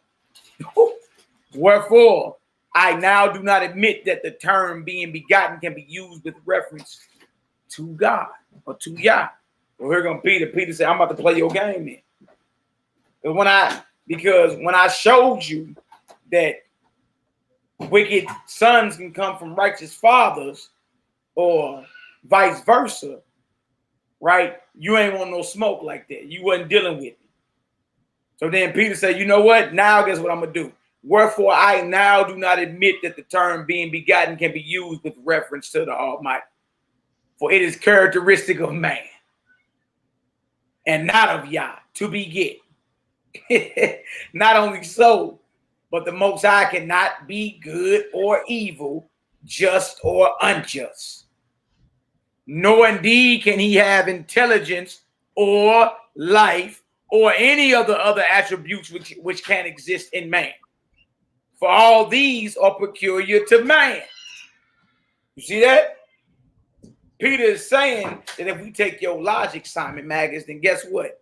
We can't say that the Most High begets or has children. All right? We can't call the Most High good, evil, just, unjust. We can't say that he's intelligent. We can't say that life comes from him or any other attributes which can exist in man. Since they only peculiar to man, then the fact that you said that I'm attempting to describe God by using human examples, then that logic is idiotic, because that means we can't talk about the Most High and apply nothing that we say is applied to man to him. You see how Peter bagged him down, Nehemiah? I do. Yes, sir. Express yourself, brother. No, look, because if you want to eliminate the part about using any type of human expression, then you have to take every human characteristic from them. And since you don't know no other way to speak or have no other level of understanding because all you have ever been is human, then it makes no sense to say what you say. Therefore, you have to recredit my conversation that I gave of Adam, Cain, and Abel. See, what he's doing is he turned down his logic to let his logic stand. Hey, bro, this is a cold battle strategy. Yeah, he said, wow, they doing this. Look, they ain't out there with their backpacks. No. Like a lot of these brothers, they backpack Israelites. Look, they dealing right off the top of the dome. Right off the top of the dome. Right off the top of the dome. You did. Bro, try to run down on me and YAHKI and Yeshua when we was up in Kansas City, right? They had their backpacks on. They got the whipping out their books and highlighters. And man, look, bro, we ain't had one book on us. You understand? And them cats got handled right on that sidewalk in front of everybody.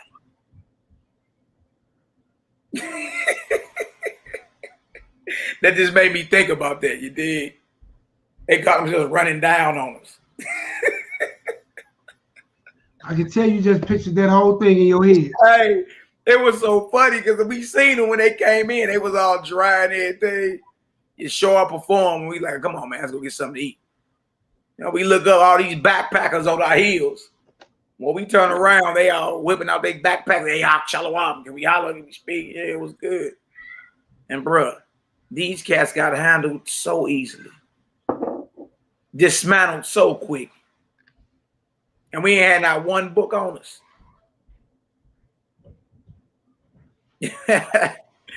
What else we got, Nehemiah? Look what it say. It says, and if we must not in our investigations in regard to Yah give him the good attributes which belong to man, it is not possible for us to have any thought or make any statement in regard to Yah Almighty. But all we can do is to investigate one point alone, namely, what is his will, which he has himself allowed us to understand or to apprehend, in order that being judged, we might be without excuse in regard to those laws which we have not observed, though we knew them. Peter just bagged him down. He just bagged him down. Remember, he said it was stupid to even talk about the Most High and use human examples. Peter said, all right, well, I'm going to go all the way with you on that. Well, that means, guess what? We can't say that the Most High begets. We can't say he good or evil, just or unjust. All right, we can't say he's intelligent. We can't say he's life or any other attribute which can exist in man, for they are all peculiar to man. All right? All right? So if that's the case, then what? We can't give him the good attributes which belong to man. It is not possible for us to have any thought or make any statement in regard to the Most High. Right? You can't say the Most High is almighty. Can't say the Most High is love. All these attributes apply to man. Can't say the Most High has knowledge. Are you gonna hurt the naysayers? They say God came down to 8. That's very human. Wait. Let's get over to the next one. Easy work, huh? Y'all see the battle strategy if y'all understand what Peter is doing. Now he's bagging him on down. Y'all getting some understanding, give us a Yahoo up in the chat, all right? Trust me, we ain't trying to lose nobody. We're not. Nazarene Acts of the Apostles, Clementine Homilies, page 298. The application of the attributes of man to the Most High. All right? Let's get it done. And Simon heard this, said, yes, we will not force me through shame to remain silent in regard to his substance, and to inquire into his will alone. For it is possible both to think and speak of his substance. I mean, from the good attributes that belong to man. For instance, life and death are attributes of man. But death is not an attribute of God, but life and eternal life. Wow. Wow. Is this our enemy saying this? Wow. Go ahead. Furthermore, man may be both evil and good, but God can only incomparably good. Now, trip about this, y'all. This the same man that said he's going to prove that the Most High is to blame for evil. Peter done bagged him down. You see how, look, trip out this. Look, he not speaking how he was speaking when this conversation first started.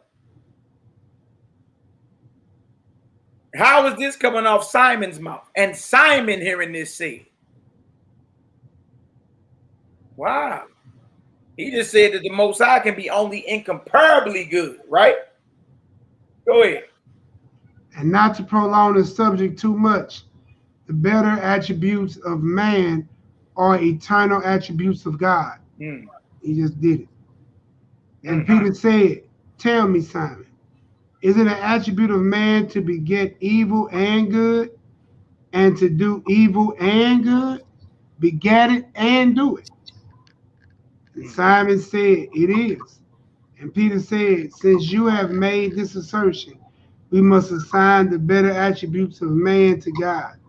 And so while men beget evil and good, God can only beget good only. And while men do evil and good, God rejoices only in doing good.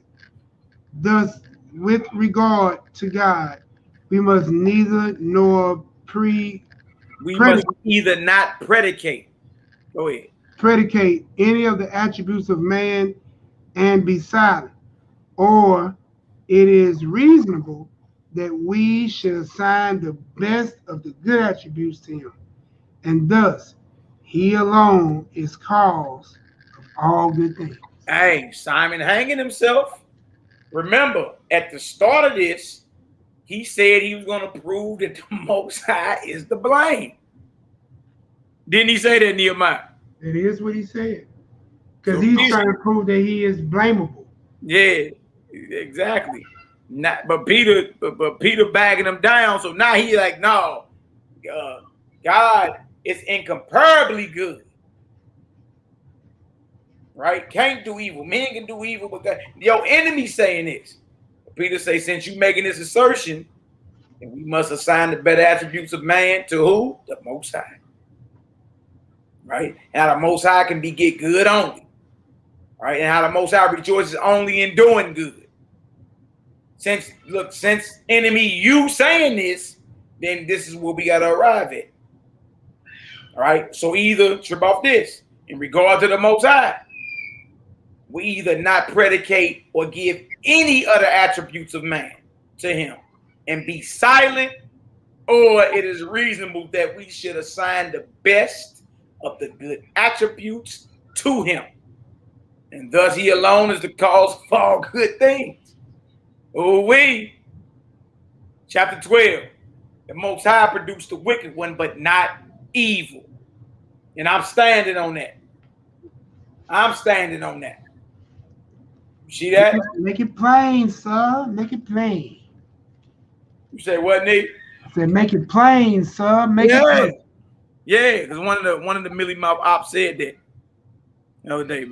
At Malachi Maccabee, so God don't create evil.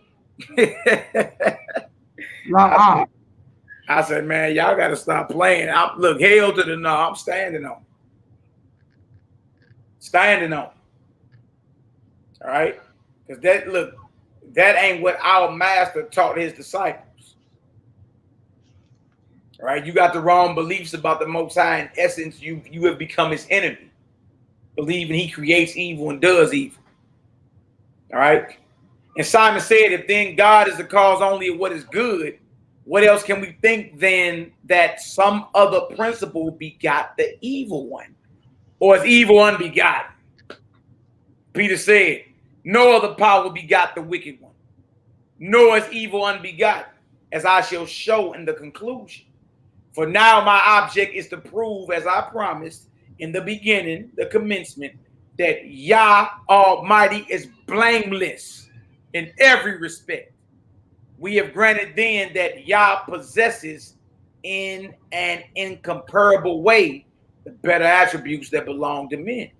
Wherefore also it is possible for him to have been the producer of the four substances, heat, and cold, moist and dry. These, as being at first simple and unmixed, were naturally indifferent in their desire, but being produced by Yah and mixed externally, they would naturally become a living being, possessing the free choice to destroy those who are evil. And thus, since all things have been begotten from him, the wicked one is from no other source, nor has he derived his evil from the Most High, nor has he derived his evil from the Most High, who has created all things, with whom it is impossible that evil should exist. Because the substances were produced by him. Trip off this.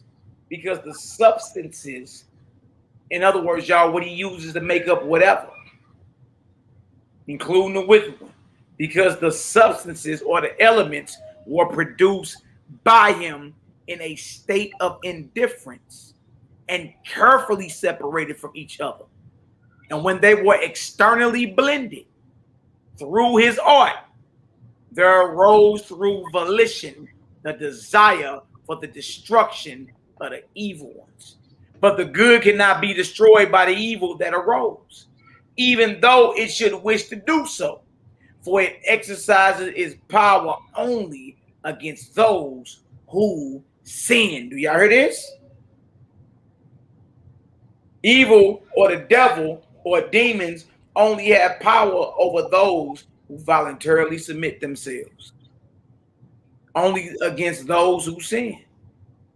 Ignorant then of the character of each, he makes his attempt against him, and convicting him, he punishes him.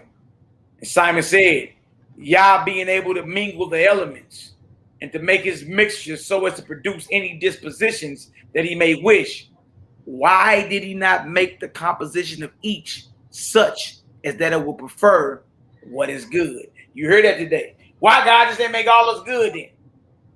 Or what? Well, he made us good, but why he just ain't stopped the evil? You heard that today. You heard that today. All right. Yah the maker of the devil. Chapter 13. And Peter said, now indeed our object is to show how and by whom the evil one came into being. Our object is to show how and by whom the evil one came into being. If y'all got this Clementine homily, y'all need to be highlighting and underlining this. Since he did come into being, but we shall show if he came into being blamelessly when we have finished the subject now in hand. But we shall show if he came into being blamelessly when we have finished the subject now in hand. Then I shall show how on account of what he came into being, and I shall fully convince you that his creator is blameless. We said then that the four substances were produced by you, Almighty, and thus through the volition of him who mingled them arose as he wished the choice of evils. For if it had arisen contrary to his determination or from some other substance or cause, then Yah would not have had firmness of will. For perchance, even though he should not wish it, leaders of evil might continually arise who would war against his wishes. Hold on.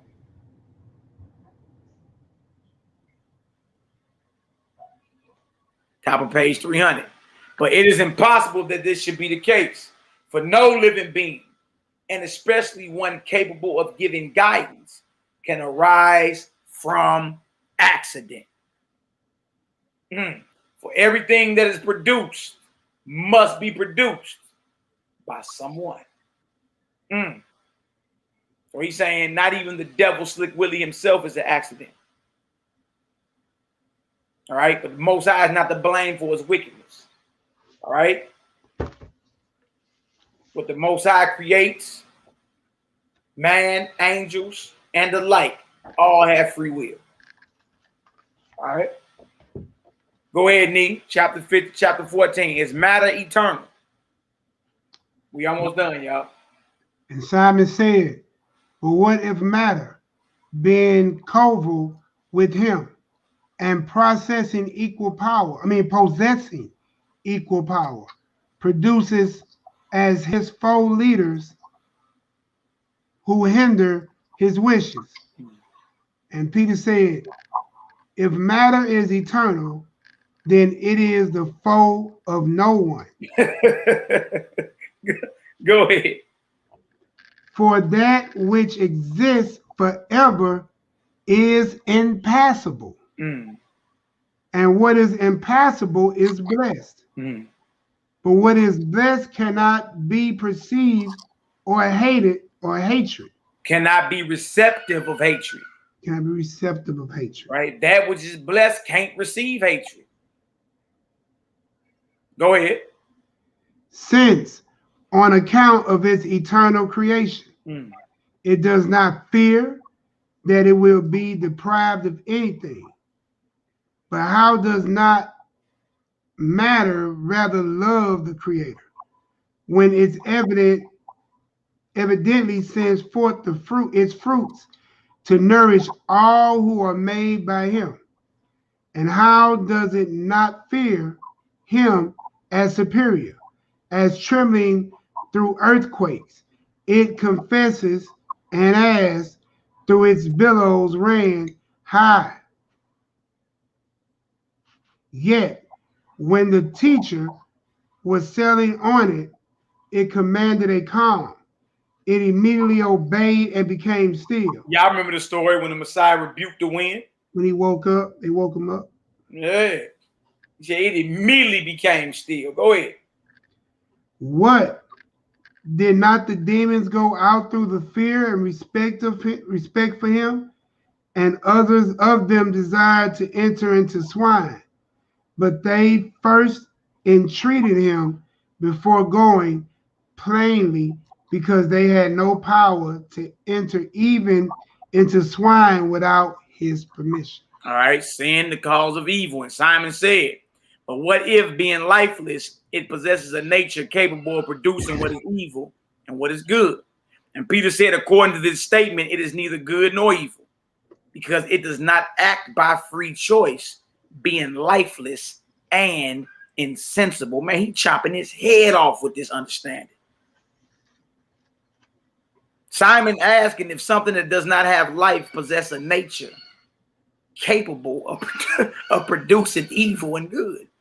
How is it going to make or produce evil or good if it doesn't have life? Peter bags him down. According to that statement, it's neither good nor evil because it does not act by free choice, being lifeless and insensible. Wherefore, it is possible to perceive distinctly in this matter how, being lifeless, it produces as if it were living, and being insensible, it plainly fashions artistic shapes, both in animals and plants. And Simon said, what if Yah himself gave it life? Is not he then the cause of the evils which it produces? And Peter said, if Yah gave it life according to his own will, then it is his spirit that produces it. And no longer is it anything hostile to the Most High or of equal power with him. Or it is impossible that everything made by him is made according as he wishes. But you will say he himself is the cause of evil, since he himself produces the evil through it. What sort then are the evils of which you speak? Poisonous serpents and deadly plants, or demons, or any other of those things that can disturb men? Question. Which things would not have been injurious had not man sinned, for which reason death came in. All right. He's saying there would be no poisonous serpents or deadly plants or demons, all right, causing injury to man had not man sinned. All right. And through sin, death came in. For if man were sinless, the poison of serpents would have no effect, nor the activities of injurious plants, nor would there be the disturbances of demons, nor would man naturally have any other sufferings. But losing his immortality on account of his sin, he has become, as I said, capable of every suffering. But if you say, why then was the nature of man made at the beginning capable of death? I tell you, because of free will. Because of free will. Remember old boy that came on not that long ago? He said, ain't no such thing as free will. I tell you, because of free will. For if we were not capable of death, we could not, as being immortal, be punished on account of our voluntary sin. And thus, on account of our freedom from suffering, righteousness would be still more weakened if we were wicked by choice. For those who should have evil purposes could not be punished on account of their being incapable of suffering. Go ahead, Nehemiah, why the wicked one is entrusted with power. Let's get it. And Simon said to this, I have one thing more to say in regard to the wicked one. Assuredly, since Elohim made him out of nothing, he is in the respect wicked, especially since he was able to make him good by giving him at his creation a nature in no way capable of selecting wickedness. And Peter said the statement that he created him out of nothing. which a power of choice is like the statement we have made above, that having made such a constitution as can rejoice in evil, he himself appeared to be the cause of what took place. But since there is one explanation of both statements, we shall show afterwards with it was that he made him rejoice in the destruction of wicked. But since what he say? But since there is one explanation of both statements, we shall show afterwards why it was that he made him rejoice in the destruction of the wicked. Simon said, what did he say, Nee? And Simon said, if be made the angels also voluntary agents, and the wicked one departed from a state of righteousness, why has B been honored, oh Lord, with a post? It says, why has he been honored with a post of command? Is it not plain that he who thus honored him takes pleasure in the wicked, and that he has thus honored him? And Peter said, if Yah set him by law when he rebelled to rule over those who were like him, ordering him to inflict punishment on those who sin, he is not unjust. Absolutely. If Yah set him by law when he rebelled to rule over those who were like him, ordering him to inflict punishment on those who sin, the Most High is not unjust. But if it be the case that he has honored him even after his revolt, he who honored him saw beforehand his usefulness. For the honor is temporary, and it is right that the wicked should be ruled by the wicked one. Absolutely. And that sinners should be punished by him. Peter's saying flat out, once, even though he was created good, once he rebelled, the Most High set a law over him to rule over all that's like him. Yeah, to rule over all that's like him. And it's righteous that the wicked should be ruled by the wicked one, and that those that sin should be punished by him. All right? That makes sense. Y'all see old ass Mick Jagger out here? He sold his soul to the devil back in the 70s.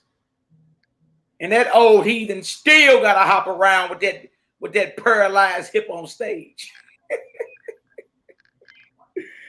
Yeah. He still got to. All right? But if it be the case, he has honored him even after his revolt. He who honored him saw beforehand his usefulness. All right? You get out of line, I'm going to use you to punish those who roll with you. You see that? That's necessity right there. The Most High will use the wicked to punish the wicked. Right? He didn't make them wicked. He chose to rebel. Oh, you're going to get out of box? Well, everybody who get out of box like you're going to rule over them. And guess what? They're going to be punished by you. All right? If that makes sense, y'all, if y'all understand what we're saying, give us a 9 up in the chat.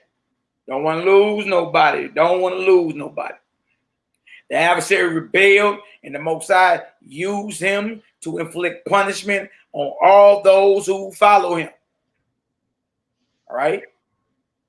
That's why he somewhat got temporary power. And he only got power if you choose to submit yourself to him. And if you do, you're going to be inflicted by him. Because it's righteous that the wicked should be ruled by the wicked one. And the sinner should be punished by him. And that makes sense because all these entertainers that sell their souls to the devil, y'all, they got to hop around and perform until they die. There is no rest for the wicked.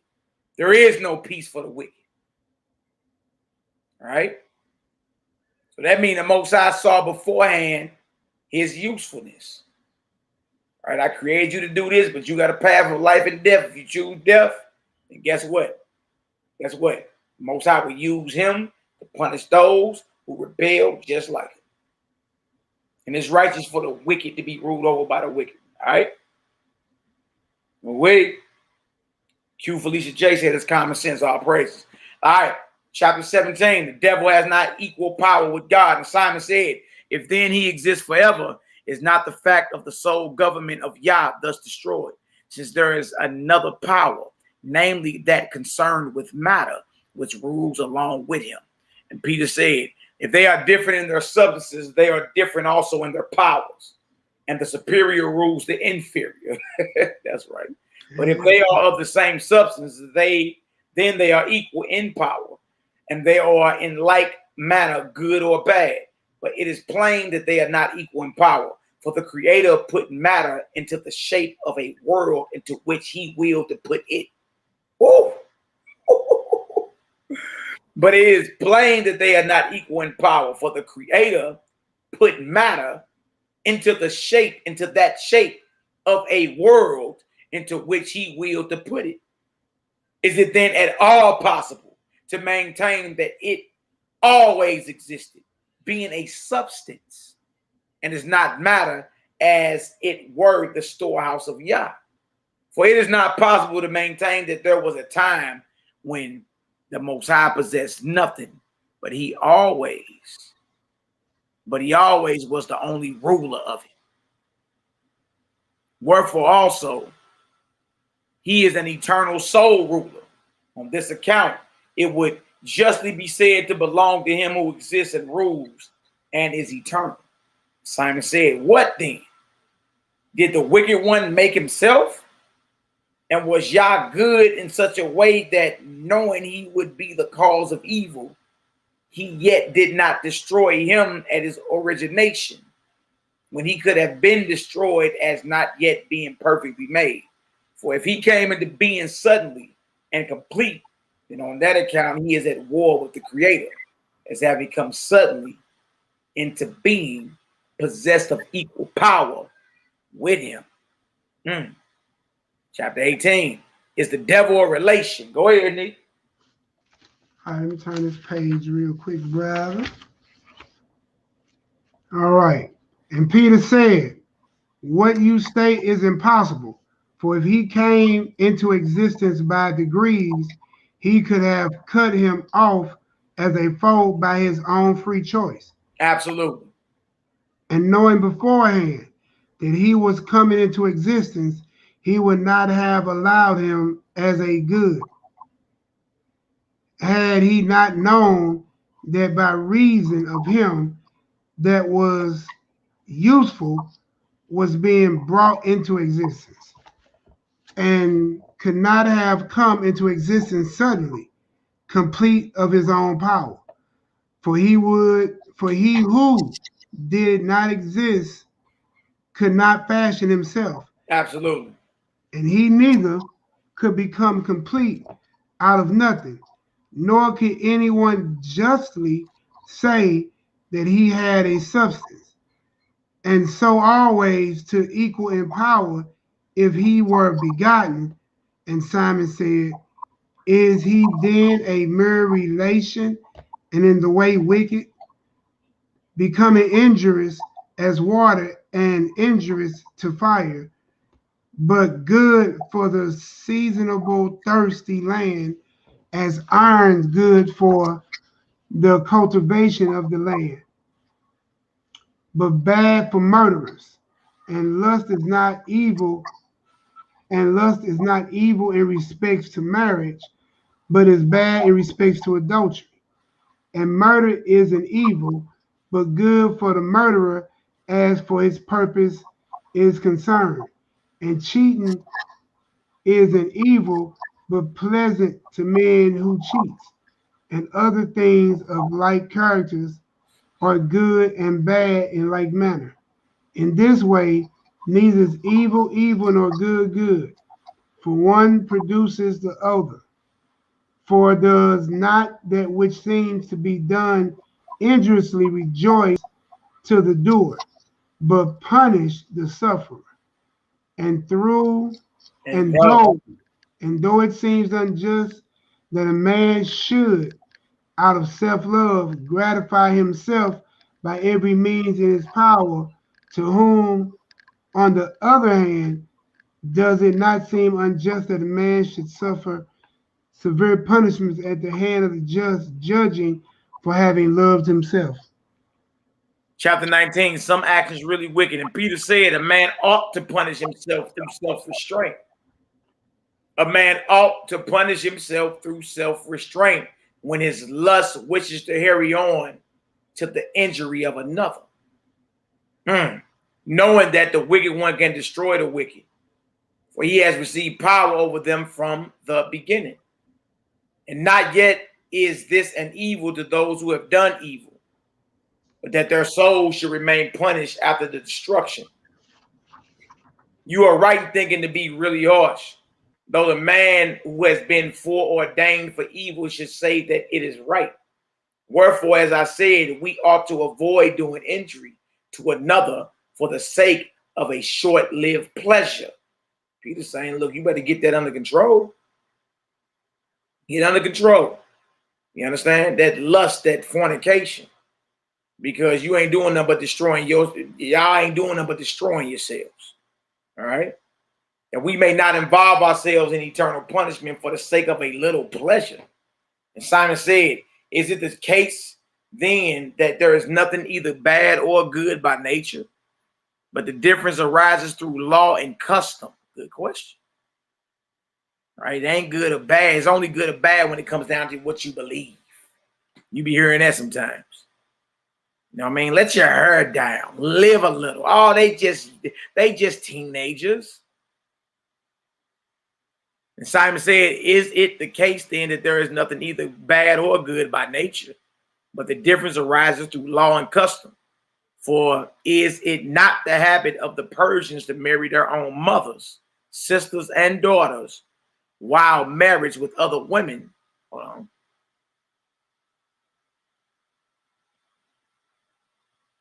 While marriage with other women prohibited as most barbarous.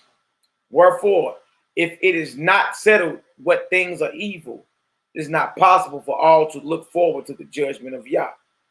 Peter said, this cannot hold, for it is plain to all that cohabitation with mothers is abominable. Straight up. This cannot hold, for it is plain to all that cohabitation with mothers or being intimate with your mama is abominable. Even though the Persians, who are a mere fraction of the whole, should under the effects of a bad custom fail to see the iniquity of their abominable conduct. Thus also the Brits publicly cohabit in the sight of all. Dang. Publicly cohabit in the sight of all, meaning they outside in the public with their wickedness and are not ashamed. And some men eat the flesh of others and feel no disgust. And others eat the flesh of dogs. And others practice other unmentionable deeds. Thus then, we ought not to form our judgments with a perception which through habit has been perverted from its natural action. Ooh, wee, boy. Ooh, wee. Meaning just because the Persians have a custom of marrying their mamas, you understand, we ought not form or take on that same custom. Thus then, we ought not to form our judgments with a perception which through habit, all right, has been perverted from its natural action, right? Something they've been doing that's habitual, all right? It's a bad habit, and that's perverted natural action. For to be murdered is an evil, even if all were to deny it. For no one wishes to suffer it himself. And in the case of theft, no one rejoices at his own punishment. If then no one were at all ever to confess that these are sins, it is right even then to look forward of necessity to a judgment in regard to sins. If then no one were at all ever to confess that these are sins, it is right even then to look forward of necessity to a judgment in regard to sin. Even if no one confessed that these were sins, the judgment is still coming. Because deep down, you know what's right and what's wrong. When Peter said this, Simon answered, does this then seem to you to be the truth in regard to the wicked one? Tell me. And Peter said, we remember that our master and teacher commanding us said, keep the mysteries for me and the sons of my house. Wherefore also he explained to his disciples privately the mysteries of the kingdom of heaven. But to you who do battle with us and examine into nothing else but our statements, whether they be true or false, it would be impious. It would be impious or unrighteous to state the hidden truth. But that none of the bystanders may imagine that I am contriving excuses because I am unable to reply to the assertions. Peter saying, man, look, it's unrighteous to even answer this to you because you ain't even part of our inner circle. See that? But that none of the crowd, look at this, but that none of the bystanders may imagine that I am contriving excuses because I am unable to reply to the assertions.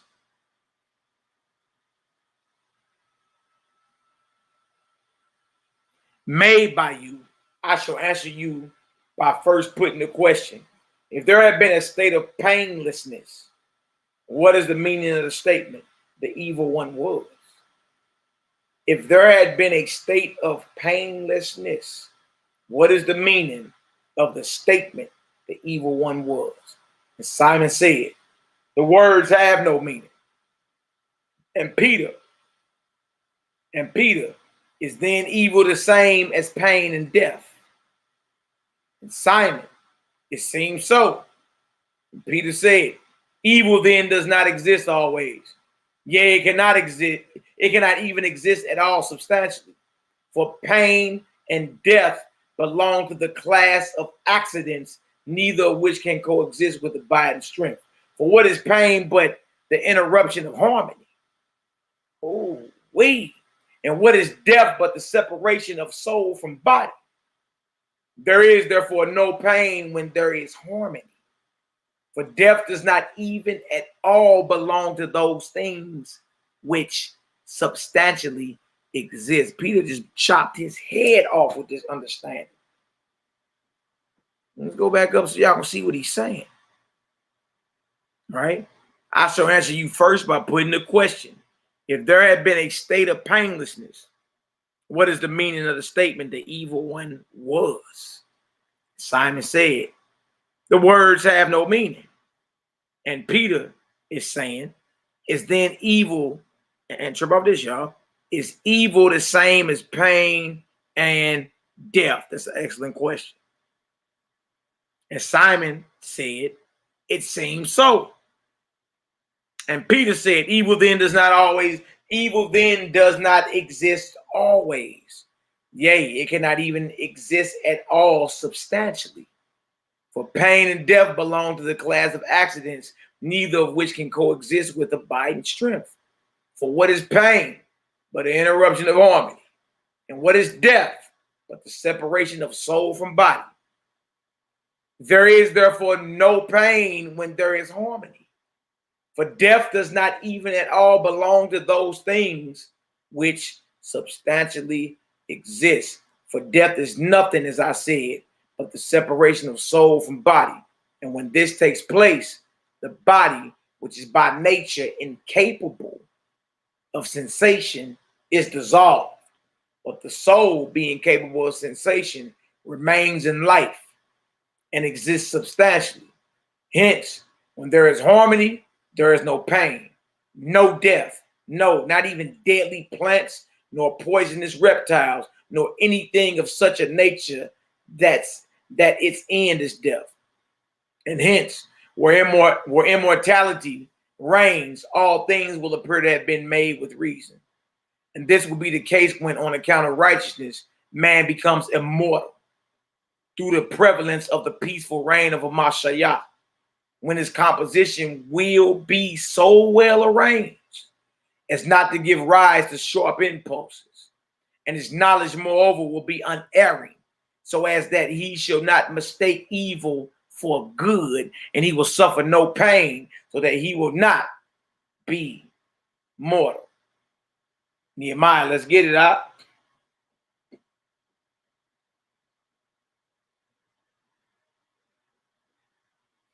the uses of lust, anger, grief. And Simon said, you are right in saying this, but in the present world does not man seem to you to be capable of every kind of affection, as for instance of lust, anger, grief, and the like? And Peter said, yes, these belong to the things that are accidental, not to those, hold on, y'all, not to those, hold on, not to those that always exist. And it will be found that, they now occur with advantage to the soul.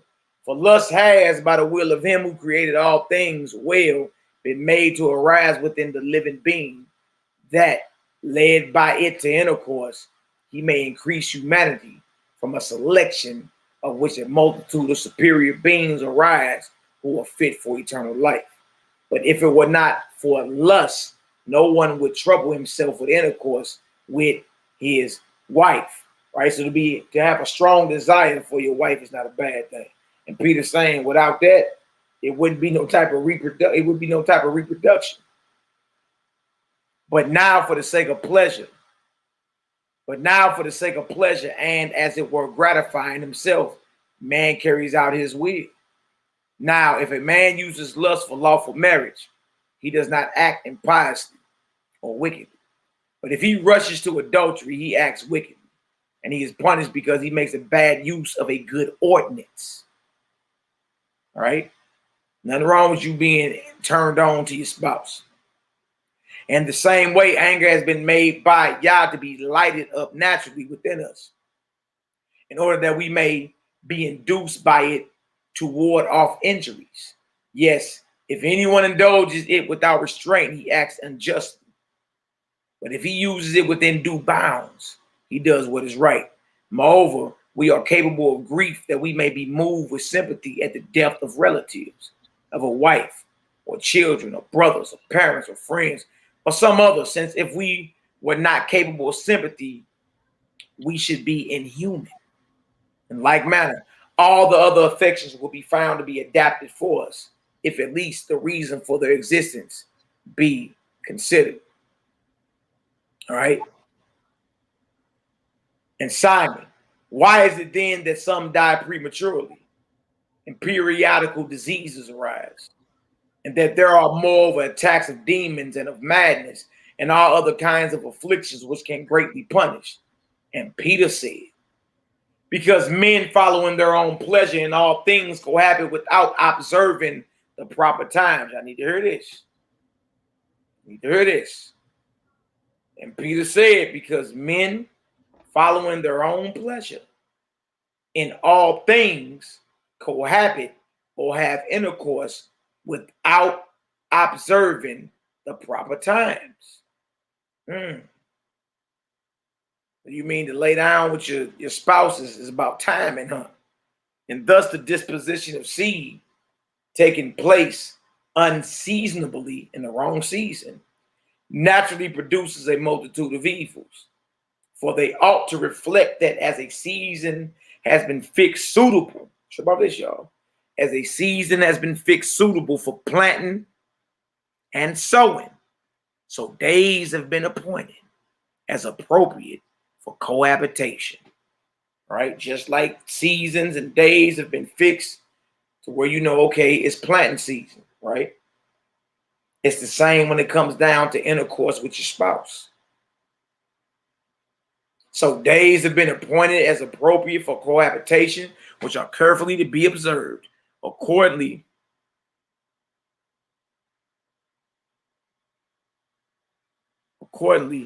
well instructed in the doctrines taught by Moshe, finding fault with the people for their sins, called them sons of the new moons and the Sabbaths. Yet in the beginning of the world, men lived long. Men lived long and had no diseases. But when through carefulness, they neglected the observation of the proper times. Then the sons in succession cohabiting through ignorance at times when they ought not place their children under innumerable afflictions. Once our teacher, when we inquired of him in regard to the man who was blind from his birth, and recovered his sight, if this man sinned or his parents, that he should be born blind. Answer, neither did he sin at all nor his parents, but that the power of Yah might be made manifest through him in healing the sins of ignorance. And in truth, such afflictions arise because of ignorance. As for instance, by not knowing when one ought to have intercourse or cohabit with his wife, as if she be pure from her discharge. Now the afflictions which you mentioned before are the result of ignorance, and not assuredly of any wickedness that has been perpetuated. All right, so certain afflictions can come on us because of ignorance, y'all. All right, y'all know it was just like there are seasons and days for planting seeds in the ground. There are certain times when you're supposed to be, cohabiting with your wife. Or planting seeds with your wife. And in truth, such afflictions arise because of ignorance. As for instance, by not knowing when one ought to cohabit with his wife, as if she be pure from her discharge. Now the afflictions which you mentioned before are the result of ignorance, and not assuredly of any wickedness that has been perpetuated. Moreover, give me the man who sins not, and I will show you the man who suffers not. Moreover, give me the man who sins not, and I will show you the man who suffers not.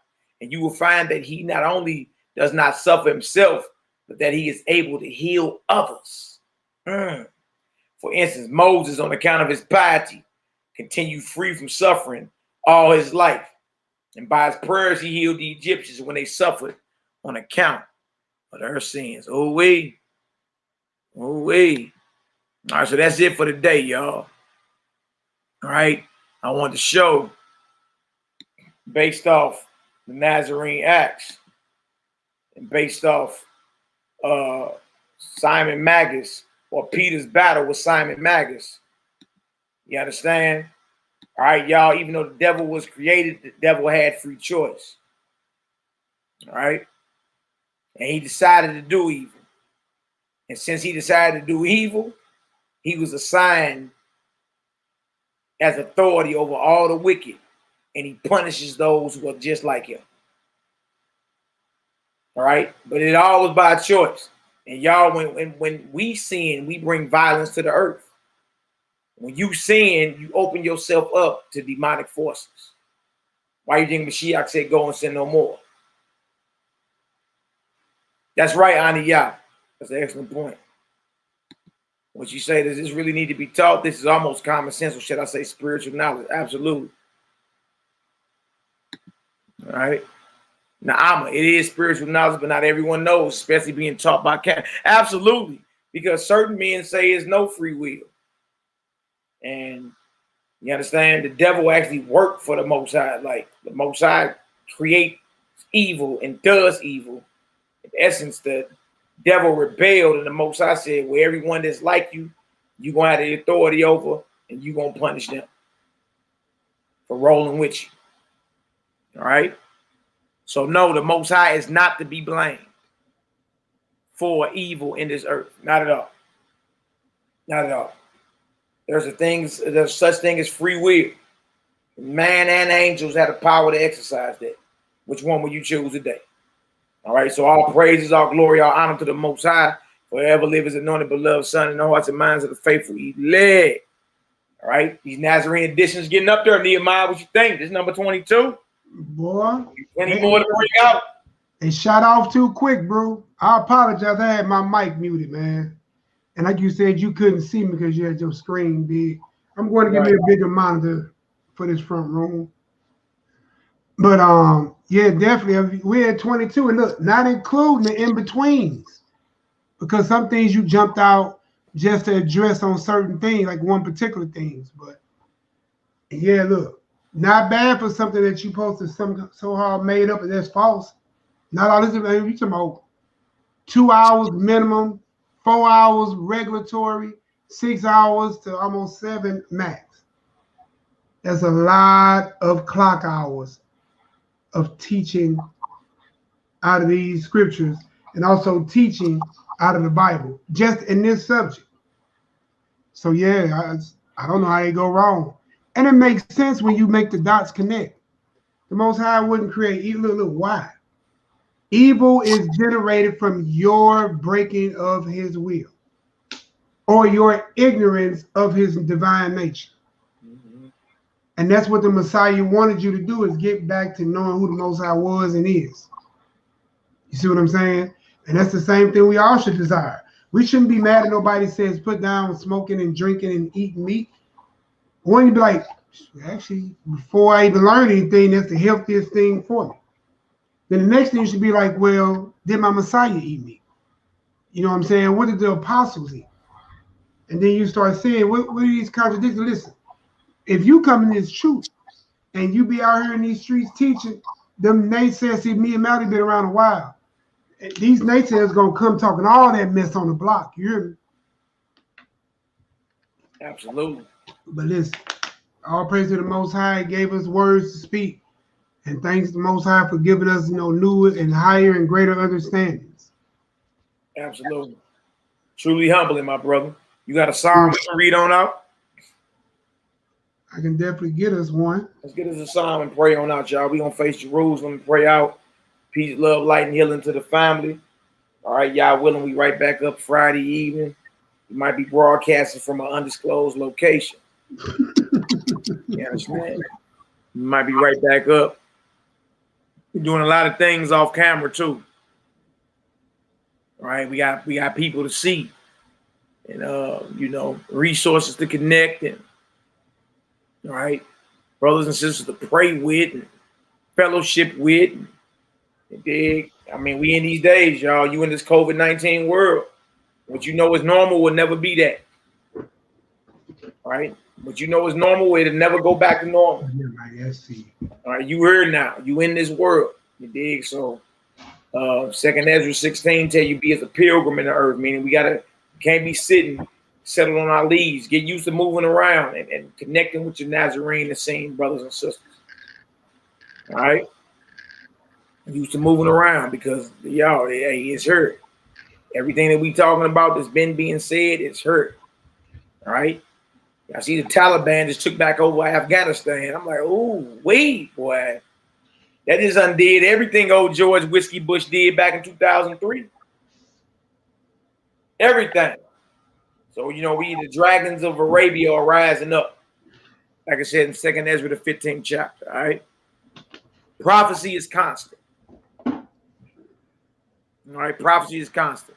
How do we know? Because we can read it and then look outside our window and see it a reality. That's how you know.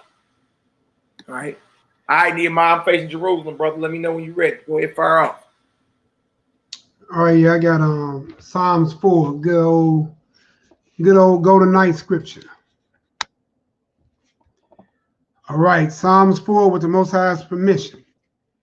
Hear me when I call, O Elohim of my righteousness, that thou hast enlarged me when I was in distress, and have mercy upon me, and hear my prayer.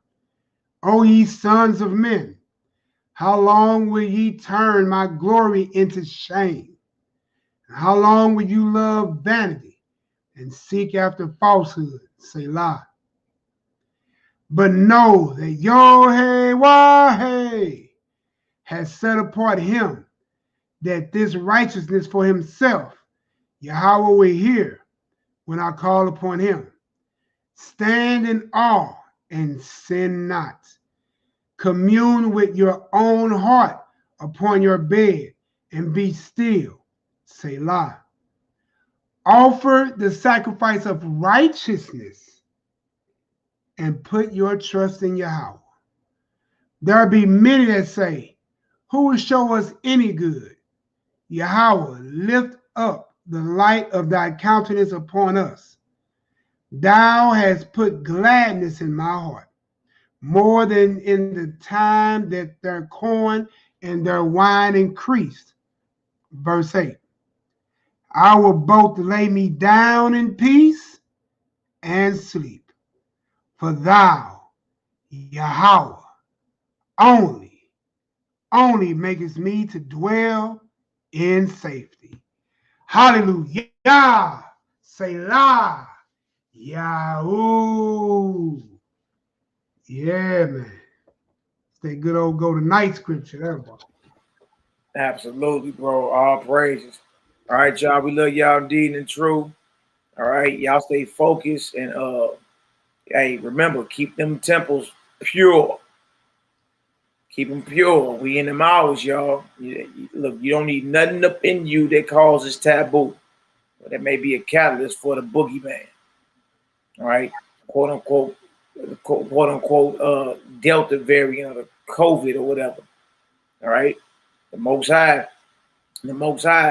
in these last hours wants to dwell within us. Now is the time. Now is the time. All right. So I love y'all indeed and in truth. Y'all already know, strap up or pack up. Don't stop till you Enoch. Forever live the King of Kings, Master of Masters. Lala Tov to every last one of y'all. Continue to pray for us as we continue to pray for y'all. And you already know what time it is. All right. Till the next time. With the Most High's breath in our body, we'll be right back up. Back to back to back to back, baby. This truth coming out like a flood, Nee. I hope they can swim. Shout out to all the haters, jaw jackers, and naysayers. We love y'all too. All right, brother. Salute. Nazarene, salute to the family. Love all y'all brothers and sisters. And remember, in the image of God made he them male and female. All right. Every day it should be a press on toward perfection. If you ain't pressing toward perfection, what are you doing? If you settled on your leaves, if you're not being challenged to be better, what are you doing? What are you doing? You could be in a dead zone. Right? So all praise and glory now to the Most High. Love y'all indeed in truth, peace, love, light, and healing. Until the next time. All right? Don't stop the Enoch. Yahoo.